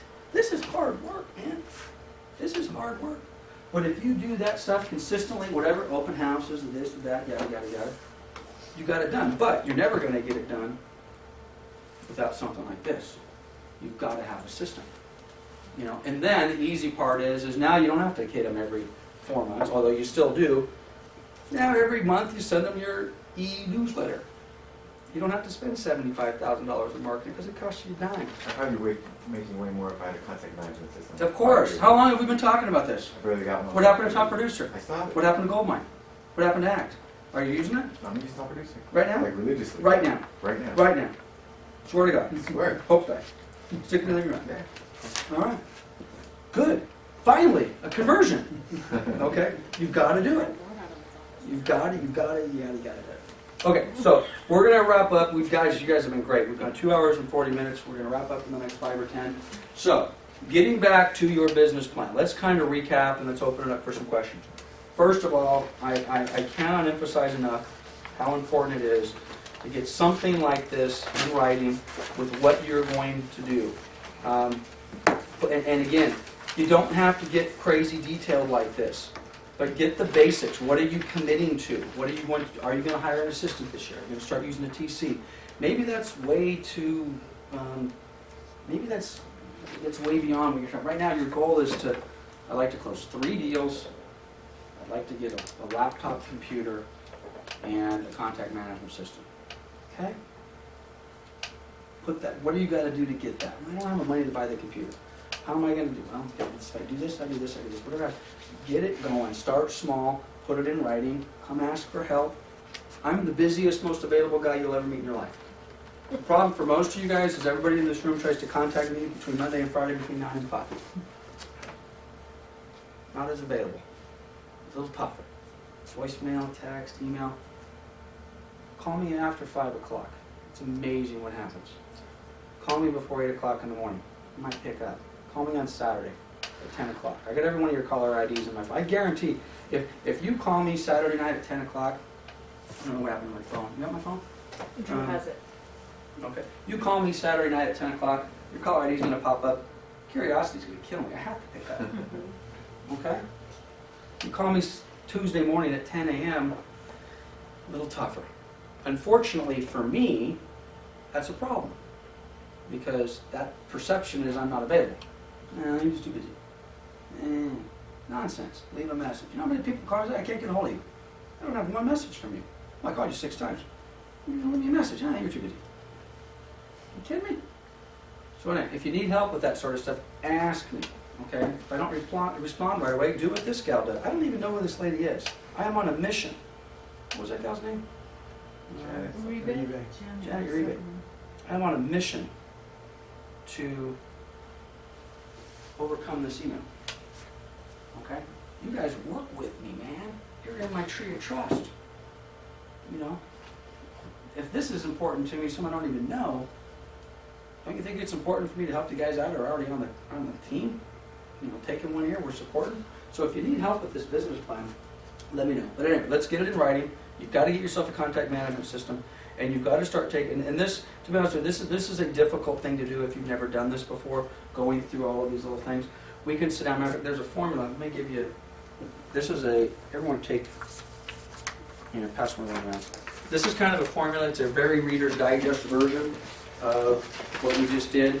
What's my goal? What's my commission split? How do I pay Coldwell Banker? What's the average commission divided by X amount of size? And it basically says this is how many transactions I need to close. So if you kind of got lost in the math, and again, maybe for a few of you this is ridiculous. Gosh, I just want to close 5 deals. Okay, 5. Great, 5 deals. How do you want to do it? Yeah. Did you send that Excel one I had that was live out? Actually, I haven't. I will forward that out. It kind of does the exact same thing. Yeah, and it fills it in more popular. That Brad's talking about. Exactly. But if you need help with this, let's do it. And this is my closing statement. I gave myself this award. I think I showed this at a sales meeting. I gave myself an award about 6 months ago. I've been doing this 27 years. I do not have this business figured out even in the least bit. I think I know what I'm doing, but I got a lot of things to improve. I realized in the middle of last year that I had a problem. And my problem is I was starting things and I wasn't finishing things. Okay? So in other words, let's use Stephen's open house example. I was starting my plan of doing let's use my own example. Let's quit picking on Stephen. I don't know why I always gravitate to you at these things. You're just so pickable. Okay? I started out, here's my plan. It's in writing. I've proclaimed it to the world. Okay, so everybody knows what my goal is. So you see me 6 months, all talk, no action, huh? Or I've told you my goal, my other goal. Anybody remember that one I really want to do? The bottom 1,000, man. I'm doing that. I'm telling everybody I'm doing it, because the more people I tell, the more people are going to come to me and say, hey, did you do the bottom 1,000? And when I say no, I'm going to, So anyway, I've been starting things and not finishing things. So I made myself a plaque that says finish. If you've been in my office, it's hanging up on the wall, and it reminds me that we need to finish. Most of us are not good about finishing what we start. We talk about it, do this, We get halfway through the year with the goal, which is unrealistic, unattainable, because we're basically not willing to finish. So, at any rate, I'm telling you guys, this year, this is it, man. I think we are poised. Most of you have seen this. I'll just show you this chart, and then we'll, if there's any questions, we'll take them. Otherwise, we'll get out of here. What am I looking for? Actually, let's do a live one. Just take a second to pull this up.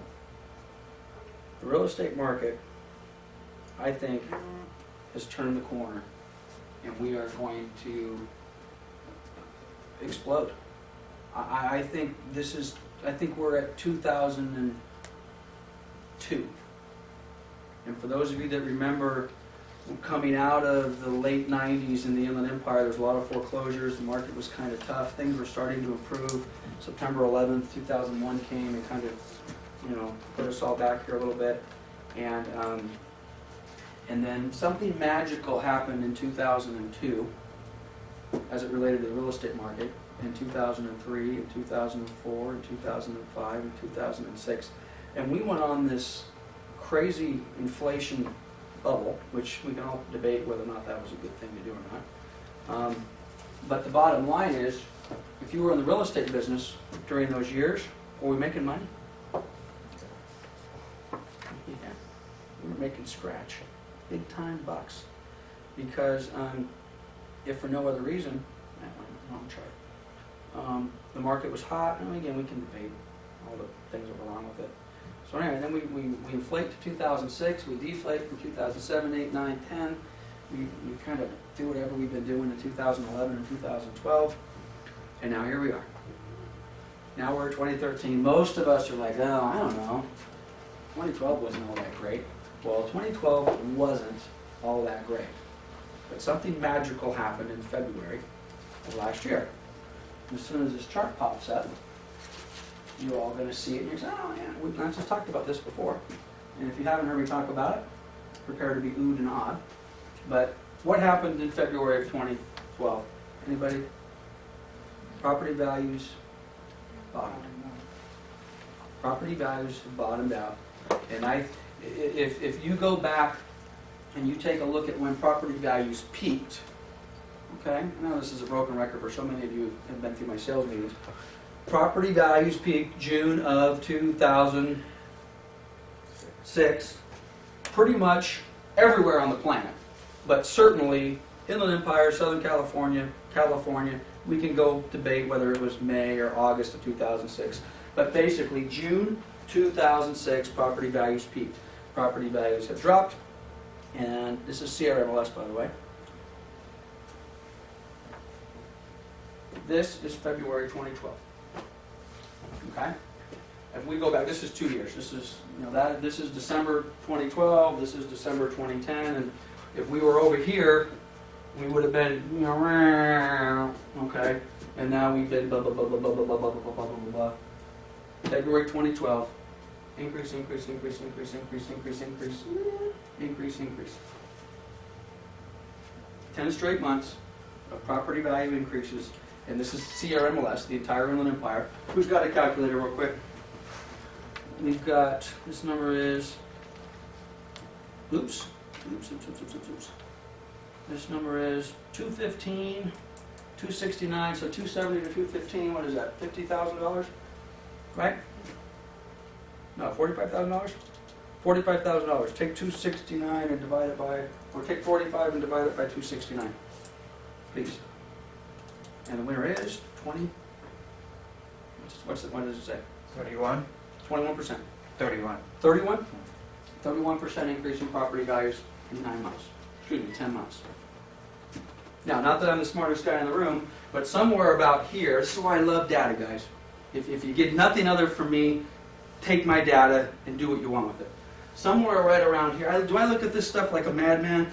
I'm looking at this, I'm obsessed with this stuff. I'm obsessed for years with this. Somewhere right around here, don't ask me why, I've been looking at this and looking at this, and I'm like, well, actually, it's pretty obvious, isn't it? I'm looking at all this stuff. And it's not like I've only been looking for a couple months. I've been looking at this crap for like 7 years, every month, obsessively. And then we get here, and then I was like, oh, wow, look at that. Now, by the way, was I happy with the market back in February, March? No, it sucked. Very unhappy. But then we get here, and then we get here, and we're bitching about inventory levels, and things are bad, and so on and so forth. But then I stand up at a sales meeting, and I'm like, pretty obvious. Interest rates are at record low, inventories are at record low, property values are starting to gain buyers who want to buy. I say property values are going to increase 50%. And if Wilson's calculations are right, I think you're a little high, I don't think it's that much. I said, back here, I said we're going to increase 50%. And every month since then, we've gone up and we've gone up and we've gone up. And I'm telling you, it ain't going to change. It is not going to change. It is our opportunity to take this real estate market by the horns, take some names, kick some butt. And there's one other thing I want to show you. But I think this needs to be a part of all of our business plans. Where is it? Bear with me, this is important. I think this is it. Yep. You guys have heard me talk about this. If you don't have this in your presentation, you need to get this from me. Send me an email, I'll email it to you. This is a presentation that CAR, and by the way, I'm not a big fan of CAR when it comes to forecasting, because their forecasts are terrible. But this is a pretty interesting chart. Is that rent? Nope. Well, the rent one's a good one too. I love this chart. And I think this chart is why our market, in part, is set to completely explode. We're almost there. Bear with me. Here we go. You ready for this? It's going to take a second. You guys, every one of you, need to get this chart, and you need to give it specifically to all of your sellers. If you're going to try to list 40 or whatever, however many appointments it is, you need to get this information in the hands of your sellers. And this is a survey. Buyer more optimistic than seller. That's an understatement. California Association, and this is recent. This survey was done. Well, I got my hands on this in October, so it's 3 months old, 4 months old. California Association of Realtors went out and asked buyers and sellers the exact same question. And the question basically is, what do you think real estate values are going to do in the next 12 months? Okay? So, leave the buyers alone for a second. Don't pay any attention to this one. They asked sellers. Sellers basically said, 9% of them said, that's unsure by the way, unsure. 49% said down, 23% said flat, 0% said up. 0%. Okay? I think the top is unsure, and the bottom is Oh, I'm sorry. I got it upside. Oh, you're right. Okay. So, unsure, they don't know. Okay? Flat, down, up. Oh, you're right. Duh. Cover. Okay? They asked buyers the exact same question. Okay, now again, this is the focus, by the way. This is what we're focusing. 49% of the sellers in the state of California, as of about 4 or 5 months ago, were convinced property values were going to go down. They asked buyers the exact same question. 27% weren't sure compared to 0 for the sellers. By the way, all the sellers, thanks for correcting me, Steve. All of the sellers had an opinion. None of them were unsure, which kind of makes sense. If you own a house, you got an opinion. You know, it's flat, it's up, or it's down. Okay. The buyers, on the other hand, 27% weren't sure, 49% basically were flat. Skip this for a minute. 25% were up, but this is the magic number. 0% of the buyers, compared to 49% of the sellers, thought property values were going to go down. Are you following me on this? Okay, so if you just look at the 0 and the 49, half of the sellers, market sucks, I'm upside down, I'm beaten up, yada, yada, yada, the property values are going to go down. None of the buyers felt that way. Almost unbelievable. Almost unbelievable. Then you come back and you take a look at a chart like this. The buyers get it. The buyers see what's happening. That's why hedge funds are in this area. These people know what's going on, and they're like, I'm getting in here. right? And you know what's going on? We've got a lot of sellers who, quite honestly, are beaten up, they're down, they're depressed, they've got their head in the sand, they've been through 4 or 5 years of just, oh my God, my house. For good reason, because even if property values have gone up for so many of these sellers, it's still a terrible conversation, because even if it has gone up, they're still in bad shape. That's your job. That's your job. Your job is basically, in my opinion, get this slide in the hands of these people, along with this slide that says, by the way, you idiots, property values are not going down, property values are going up. Let's get you out of here. Let's get you out of this house. And frankly, we should have got you. This is why I'm so pissed off at the government policy as it relates to this.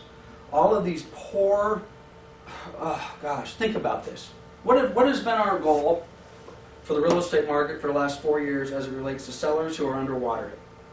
The stated goal of Fannie Mae and Freddie Mac and pretty much every housing policy is we are to do everything we possibly can to do what? Keep these people in their houses.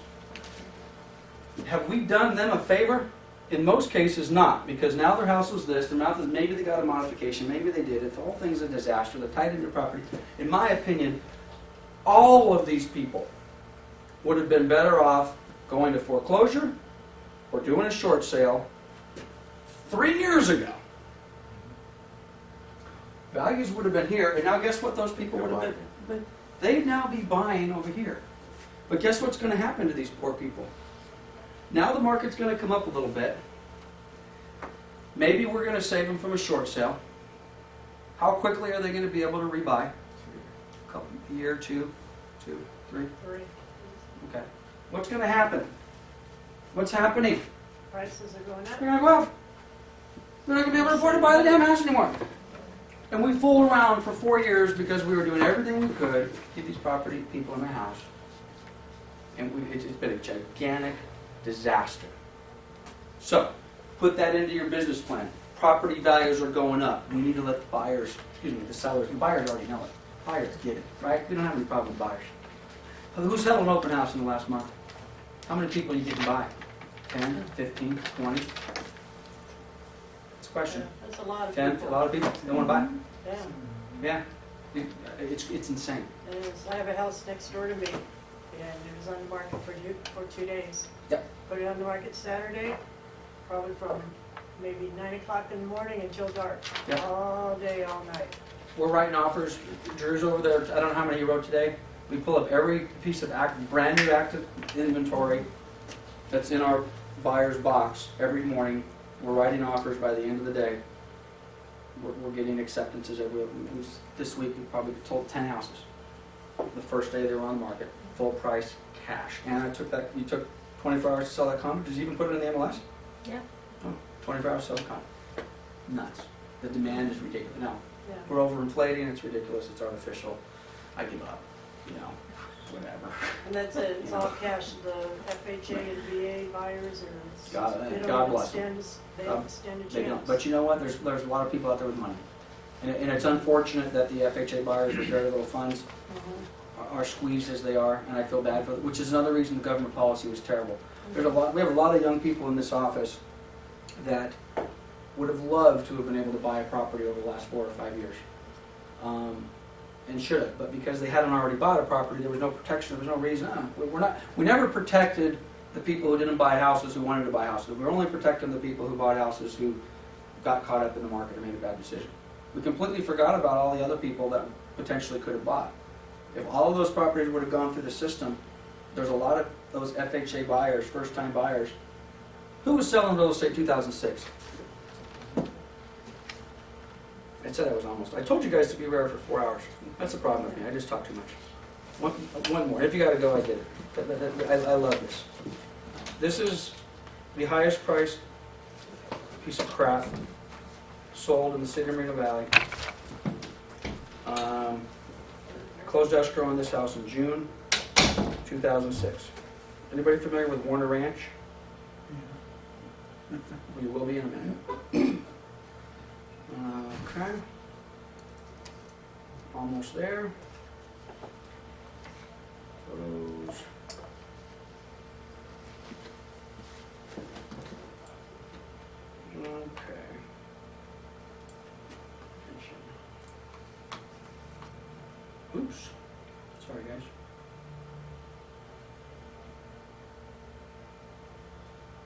What's all the property you sold? These are every property that we've ever sold or managed is, well, you'll see in a minute, these are all photographs. You can't buy this information. This information, well, I'll tell you, we'll count them up here in a minute. Here it is. Are you ready? Ta-da! Okay, if you're not familiar, this picture when it loads, we're in Moreno Valley. We're at the corner of Paris and Fillory. We're making a left. This is on Gentian. I sold this house in July of 2006. That's built in 1950-ish. You guys familiar with the neighborhood? These houses are made of cardboard. I'm not kidding you. The ceiling, there's no insulation, and it's like cardboard. The lowest quality piece of crap you could see. The inside of this house, you've seen the outside? Let me just give you a taste, just so you get a flavor of how nice the inside was. Let me show you this high quality kitchen.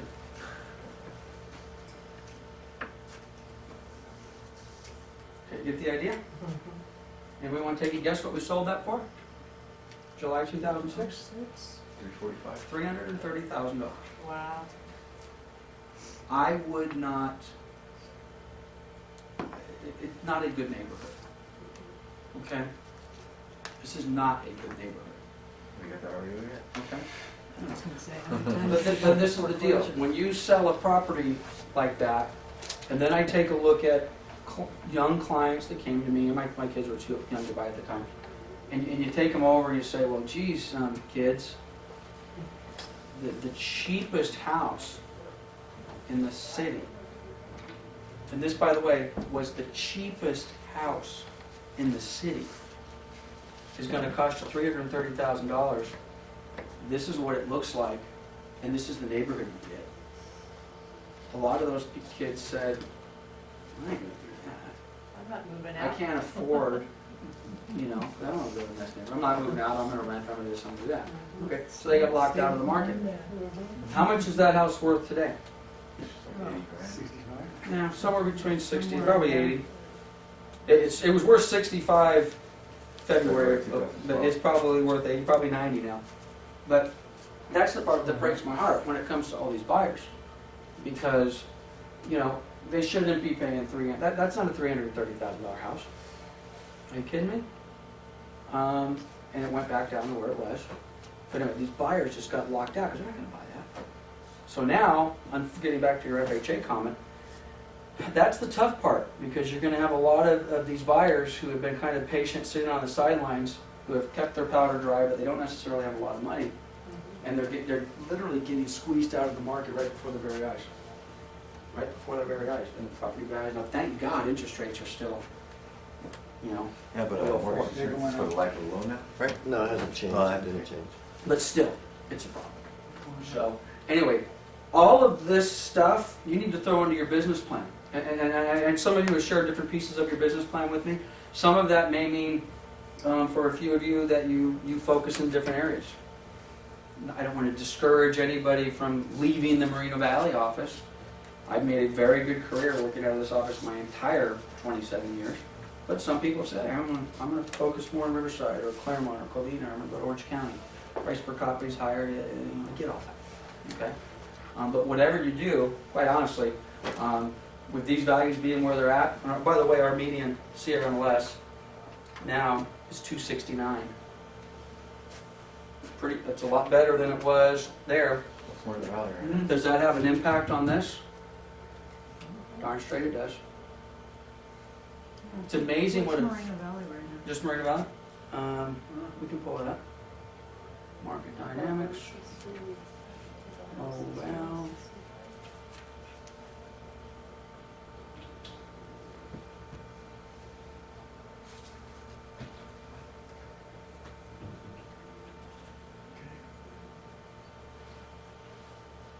Okay. Here we go. There's no doubt. But one thing, I mean, on a macro number, I'm going to give you guys the office numbers, share a little bit of my goals for all 5 offices. I told you earlier, in 2011, we sold about 925 properties. In 2012, the number is 950 30 property. I mean, literally 5 properties different, okay?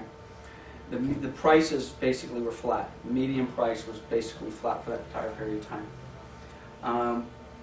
I've got costs so skinny right now, it's not even funny. So there's 2 parts of my business plan as it relates to property values and unit sales. You guys need to factor them into your own business plan. Stephen was talking about average median sales price like 175, 160, whatever it happens to Last be. year was, yeah, 170. Last year, okay. As property values go up, well heck, a 5, 10, 15% increase in property values, well that's money in your pocket as long as we're not cutting commissions, okay? And then unit sales. So for the 5 offices, I think I'm being conservative. But these are 2 numbers I have in my business plan for 2013. Sales price increases across all 5 offices, 30%. And I'm talking 30% from January 1. From today till December 31st. I'm thinking we're going to see a 30% increase. And again, I'm talking Inland Empire market. If you look nationally, you're going to hear different things. Look state, you know, that's not going to... I think we easily have a 30% increase in property values from where we're at today. What does that do to the bottom line? Bring it up. And I think unit sales, I'm thinking unit sales are going to increase by 20%, which for a lot of us may not be enough. When you look at how many, and this is going to tell us here in a minute, how many properties are for sale, units could increase, unit sales could double, and I'll show you why. I mean, this is Moreno Valley. Again, here we are in February, bottom. Looks like we retraded a little bit in December, but the trend is still up since February of last year. February 2012, the median was 142 compared to 160, what did I say? 168? 168. In November was a little higher. It was 170. You got to be careful. These are median prices. They tend to adjust a little bit, but still, that trend is up. That's going to continue to go up. This is one reason, again, I'm thinking 30% increase in property values. Now again, I'm talking this, we don't even have the chart up yet. From this, actually I guess we do. From 160, so what's a 30% increase on 168? 30, 40, about 200. Okay? Then we get to the end of the year, median sales price in the city of Moreno Valley will be 200. Do you guys see that happening already? I do. Because I'm selling stuff to these hedge fund buyers. Andretti, 165. If I can sell Andretti for 165, I can sell mine Sunny Ranch for 2.25 all day long. Small ones. It's going back up. And then from a unit sales standpoint, I love this. Are you ready? Okay, now we hate this chart because it's down, down, down. If you guys aren't familiar with seeing these, the red bars are active listings every month. Do we have an inventory problem? Yes, we have an inventory problem. It's never gotten worse. Take a look. Let's put some numbers on these. Okay. For sale. Under contract. Okay. December. This is 2 weeks ago. Now again, there was 333 properties for sale in the month of December in the city of Moreno Valley, but that was a property that was actively on the market for at least 1 day. If we ran the number on the last day of the month, which is on here somewhere, I'll tell you, just remember 333, we're going to come to a different number. 139 under contract, 146 sold. As you can tell, these numbers have been getting, from 2 years ago, we had 1,400 houses for sale in the city for at least 1 day. You kidding me? Properties under contract, 172, okay. Units sold. You ready? 2 years ago, we sold 249 properties in the city compared to 143 properties in the city. That's a 70% drop, or it would be a 70% increase if we went back up to 250. Back in the old days, let me show you one other thing. Remember this number, 333? If we go to sales rate, properties for sale on the last day of the month in the city of Moreno Valley on December 31st, 2012. Listings that were active status in the MLS, 151. That number has progressively gotten smaller and smaller and smaller and smaller every single month for the last 2 years. Okay? Now, why is that important? Property values are going up. In theory, that's going to unlock some of this inventory. And frankly, banks are foreclosing. Fannie and Freddie are foreclosing. We got a new Freddie assignment yesterday. We were getting Fannie and Freddie assignments between Christmas and between Thanksgiving and Christmas. Not a lot. If you read all the blogs, what the foreclosures have what? Gone away. There are no more. Let's put it in perspective. They're significantly less than what they were, but there's going to be plenty. Okay? Going to be plenty. But if you take a look at this, if we were to take this chart, who was doing business in this town 10 years ago? Okay. Who worked in this office 10 years ago, 7 years ago, 8 years ago? Well, Debbie was here. I did these classes all the time. How many properties, on average, were for sale in the city of Moreno Valley 10 years ago? The answer is between 1,800 and 2,000. And it had been that way ever since I got into business. I've been running these numbers for 20 years. Okay? There would always be between 1,500 and 2,200 properties for sale on the market at any given time forever. Okay? Literally, granted this number is a lot smaller, but even if you go back 2 years ago, 1,200 properties, today that would be a flood. Okay? We were selling, on average, 300 properties per month, every month, from the day I came set foot in this town. Not this office, the entire city. So if you went back 87, 88, 89, all the way up until even the booming market of 2006, and you just isolated Moreno Valley, it was about 1,800 properties for sale total, and about 300 houses a month sold every month total. All offices, all property types. Okay? For 15 years, 20 years. That was the absorption rate. And by the way, if you do the math real quick on that, 300 a month out of 1,800, divide 300 into 18, 6 months supply. Is that somewhat normal? 6 months supply? That would be considered a 6 month supply of inventory. Okay? So when you look at this number, can this city absorb 300 sales a month? Damn straight it could. So when I talk about just a 15-20% increase in unit sales, I think we could double unit sales. I don't know if we can do it as an office, but I know you guys can do it individually. And frankly, for most people watching this video or sitting in this room, that's not going to be much of an effort. Because the majority, Stevens had a good year, and he's got some numbers to brag about, closing 30 deals. That puts him in the top 5%.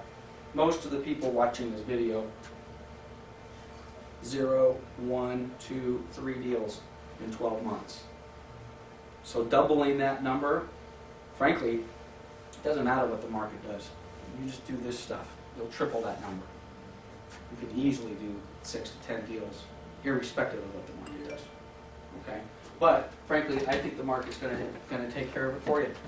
I think when these numbers start to increase, as these prices increase, go back to the chart, as these prices increase, this chart's going to change. I don't know if it's going to happen in January, but if it doesn't happen in January, it'll happen in February or March, and this red bar is going to start to go back the other way. If for no other reason, it's a safe bet. It can't get any lower. Can it? You can't have less than 150 houses a month sold. So take that, put it in your business plan, and smoke it. So if you're not forecasting at least a 20% to 30% increase in property values, which affects your money in pocket, and if you're not at least projecting a 20, honestly, if I'm being honest, if I had any commitment to the number, I'd say these 5 offices should double sales in 2013. Not a 20 or 30. Instead of 900 sales, we should close 1,800 houses. 1,800 houses, double. But by almost doing nothing different. You do nothing different, you should close 60 deals next year. I'm not saying don't do anything different, but just the market itself appears to be making that adjustment. So there's one thing you also need to be prepared for. What happens when the market starts to improve? Who comes back? All of those people that got out. Okay? So here we are, paid our dues, stuck around, fought it out, last man standing, things start getting better, and who rolls back into town? Prudential, Tarbell, by the way, guess who's coming back to town? Prudential, Tarbell, yeah. But you know what? That's not a bad thing. It came to my attention a couple of months ago that both of those offices have plans to come back in 2012. And I had an agent came to me and said, they're coming back to town. And does that worry you? I'm like, no. I'm encouraged by it. There's confidence in the marketplace. The agents are getting it. The broker owners are getting it. The consumers are getting it. Okay? But keep in mind, now you're going to have additional offices pop up. You're going to have agents that have never been in the business going to get in the business. You're going to have agents that have been out of the business, they're going to get in the business. And then you're going to go to your contact management system, and you're going to say, you're going to call Mrs. Jones, and Mrs. Jones is going to say, thank you for calling. And I know you've been working with me, and you've been keeping me up to date for the last 4 years, and I'm ready to sell. But I hate to tell you, my sister just got a real estate license and came back into the market. And you're going to say, get over it. Consider that a sign of an improving market. Get over it and go on to the next one. Okay? Because I'm looking forward to the first agent that comes in and tells me that story and wants to get out of the business and commit suicide. I'm going to say, no, it's a good thing. And it is a good thing. It's a good thing. Because as these people come out, granted, are they going to take some of your market share? Maybe. But they suck. And you know what's going to happen. They always come back. Lady's going to call you back and say, oh my God, Stephen, I should have listened with you. And I can't believe my sister not talking me into it. And I'll never listen to family again. Okay. We are done. So, hopefully you guys got some value out of that. We'll have it up on the YouTube channel and you can watch it at your leisure later. I do recommend you watch the one we did a year ago. And if you want some one-on-one time, call me or send me an email. All right? Good job, guys. Happy New Year. Go get them. I get to drive to Long Beach. Long Beach. Yeah, I'm visiting my buddies and sick in the hospital. Cheers. Hold on. Yeah, I've been using it for, and actually, it kind of bothers me a little bit because I'm so committed to it. Now we got And they have done over the last 4 or 5 years. That's all I was trying to do. A really poor job in kind of getting it up to speed and updates and the rest of that. I may have to abandon it and go to a different system. But I've been using it literally since 1995. And I'm just super committed. It's a great program. You're supposed to be at Works Ivor great. too. And I can't. I love it. Can't do business without Gotta it. make money. Somebody's Gentlemen? got to pay the bills around here. Thanks for sticking through that, man. I thought I was going to lose you guys halfway through. You're brilliant. Trooper. Oh, come on, don't go that far. So, You know, those are good numbers. We just had a meeting, was it 2 weeks ago, kind of going over the same stuff. right. You know, but we're kind of getting into the inflation and how the Inland Empire follows inflation versus, it's pretty, the numbers are going to be good. Well, anything that you can share with me, I'd love to, I feed on that stuff. It appears as though everything is in place to, I know, I've been saying for a couple months or at least a couple weeks. Well, but more specifically, I've given up on the fundamentals. Fundamentals of the market say the market's broken, artificial, manipulated. Just stay away. You know what? Piss on it. If this is the market, this is what we have to work with, I'll jump on that train and I'll go. And, I literally think we're going to reinflate and we're going to do a total repeat. There'll be some checks and balances that are going to stop it, but it's not healthy for a market to increase 30% in 10 months. That's not healthy. The positive thing that I think is because of the way lending is today versus it was back in the day, we can now see the affordability rates with accurate numbers versus before with stated income. Even though we use the word 7% of the population can actually afford, Right. we didn't actually know what those numbers were. So we could actually see more of the trending is more accurate today than it was, Right. 7 years The ago. crazy part, though, with values, okay, let's just, and if you guys disagree, chime in. In a normal market, which, whatever, if we just allowed, based upon properties being financed, 20% or FHA, you would see modest month-over-month appreciation, 0.5%, maybe 1%, and on a good year, 5, 6, 10% appreciation on financed deals. if for no other reason, the appraisers would kind of keep that in check. You know, I don't think we're gonna see these gigantic super swings like we saw before. Well, guess what's thrown a wrench into that? All these cash buyers out there have literally taken property values, pushed them up 30%, which is ironic because you'll hear it all the time. Gee, I got this deal, I can't get it to appraise. That's okay, just wait another 6 months because you're gonna have 3 cash closed comps. Oh, there's somebody out there that'll come up with Well, no, there's Well, they're something, gonna- right. there's something going on, and they just announced it a few weeks ago, and you'll Google this, but just like they securitized mortgages with mortgage-backed securities, you're aware of it. Now they're looking to securitize rentals, which is gonna be huge. That's what Yeah. this client that I have The hedge is, fund? their hedge fund, there's one of, best I can tell, there's at least 5 of them heavily buying the Inland Empire. I got one of them, thank God. And this was their plan. And I've subsequently learned, okay, they weren't, not that they were lying to me, but the way it was presented to me in September was, we have cash money, we want to buy as much Inland Empire as we possibly can, 3 to 5 year hold, and then at the end, obviously, you know, rent, resell 3 to 5 years.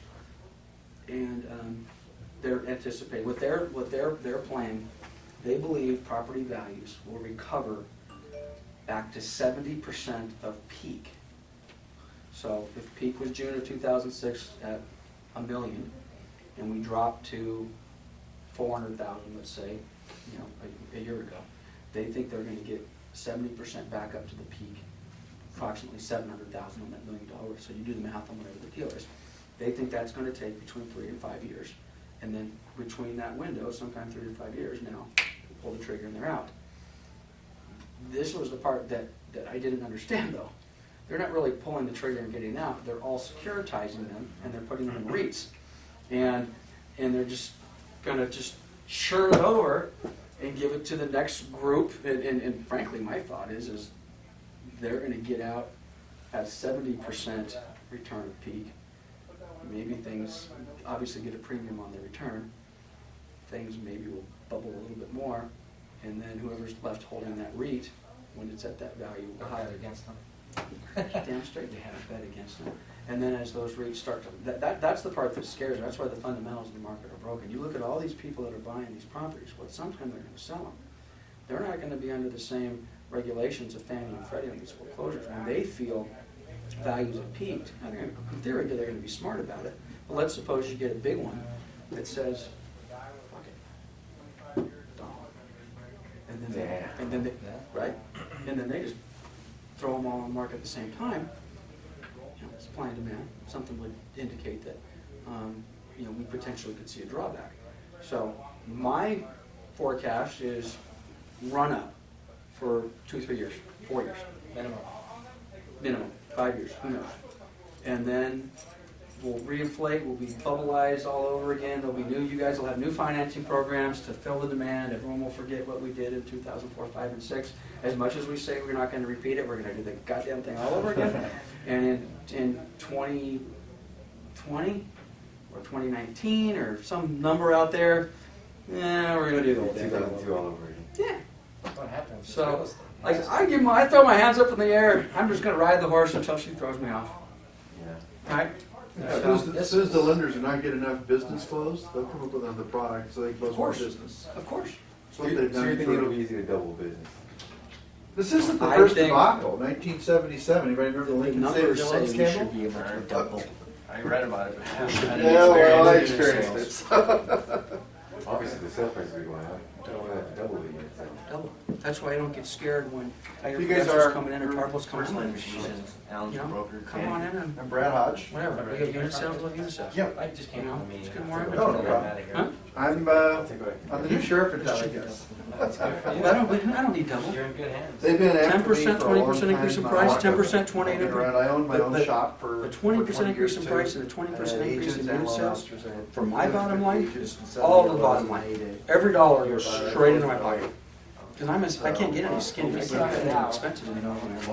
You know, I got hit with a big lawsuit. I couldn't This afford year I it. did 6 pretty much. You know, doable. Yeah, no, I. And you won't have to do that many deals. I had a $700,000. You probably take your 30 deals, I had turn them a into DRE 45, fine, Oh, wow. lawsuit fine. 50 is the Cease and most. desist. I gotta do these. Three quarters of a million. Whatever I make. I know, Agent, I'm just Carl's saying, band I'm just saying. that was Just saying. ripping off homes. All right, guys, I gotta go to Long Beach. Well, you Good probably to see remember you. about Thank you. I'm See gonna you, man. send you, Good. 8 years ago, Be this good. chick, Be good. they were after. I'm gonna go clean up, Steven. I'll see you Be Saturday. good. They, Yeah, they were trying to we'll talk to pursue you her. before She then. went to Brazil or Argentina. You remember that? It was a guy and a girl. They went with all that money and the stores were after them.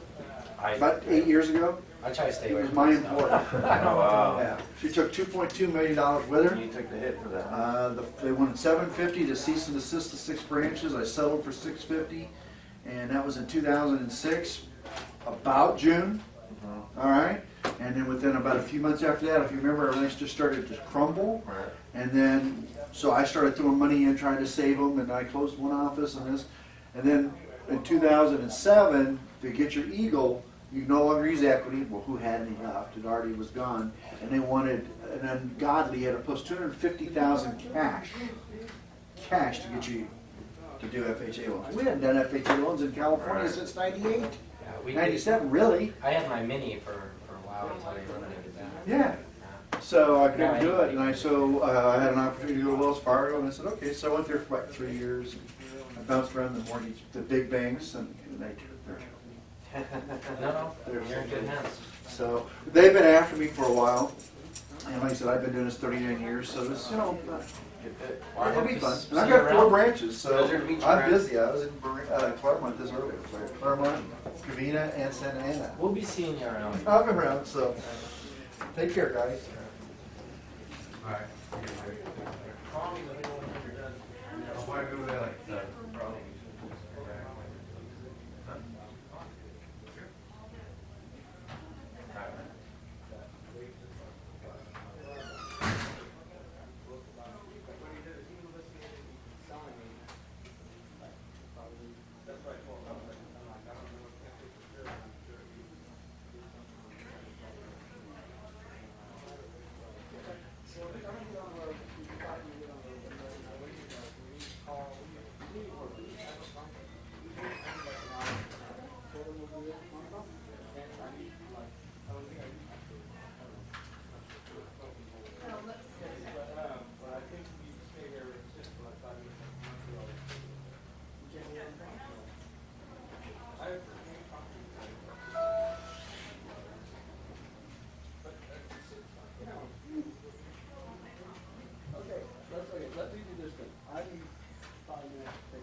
Ya. Hola, ahorita salgo aquí, ya tengo mis cosas. Un momentito. ¿Viene con María?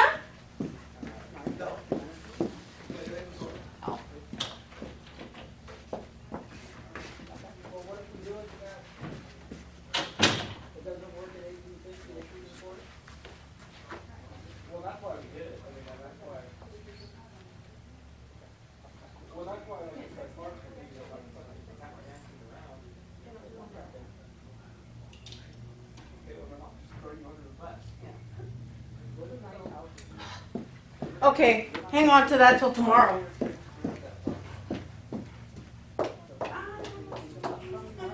Hasta que salió una que dije, por lo menos para poder dar un poquito más. ¿Cómo está? Ya. No está enfermo, ¿verdad?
fixed.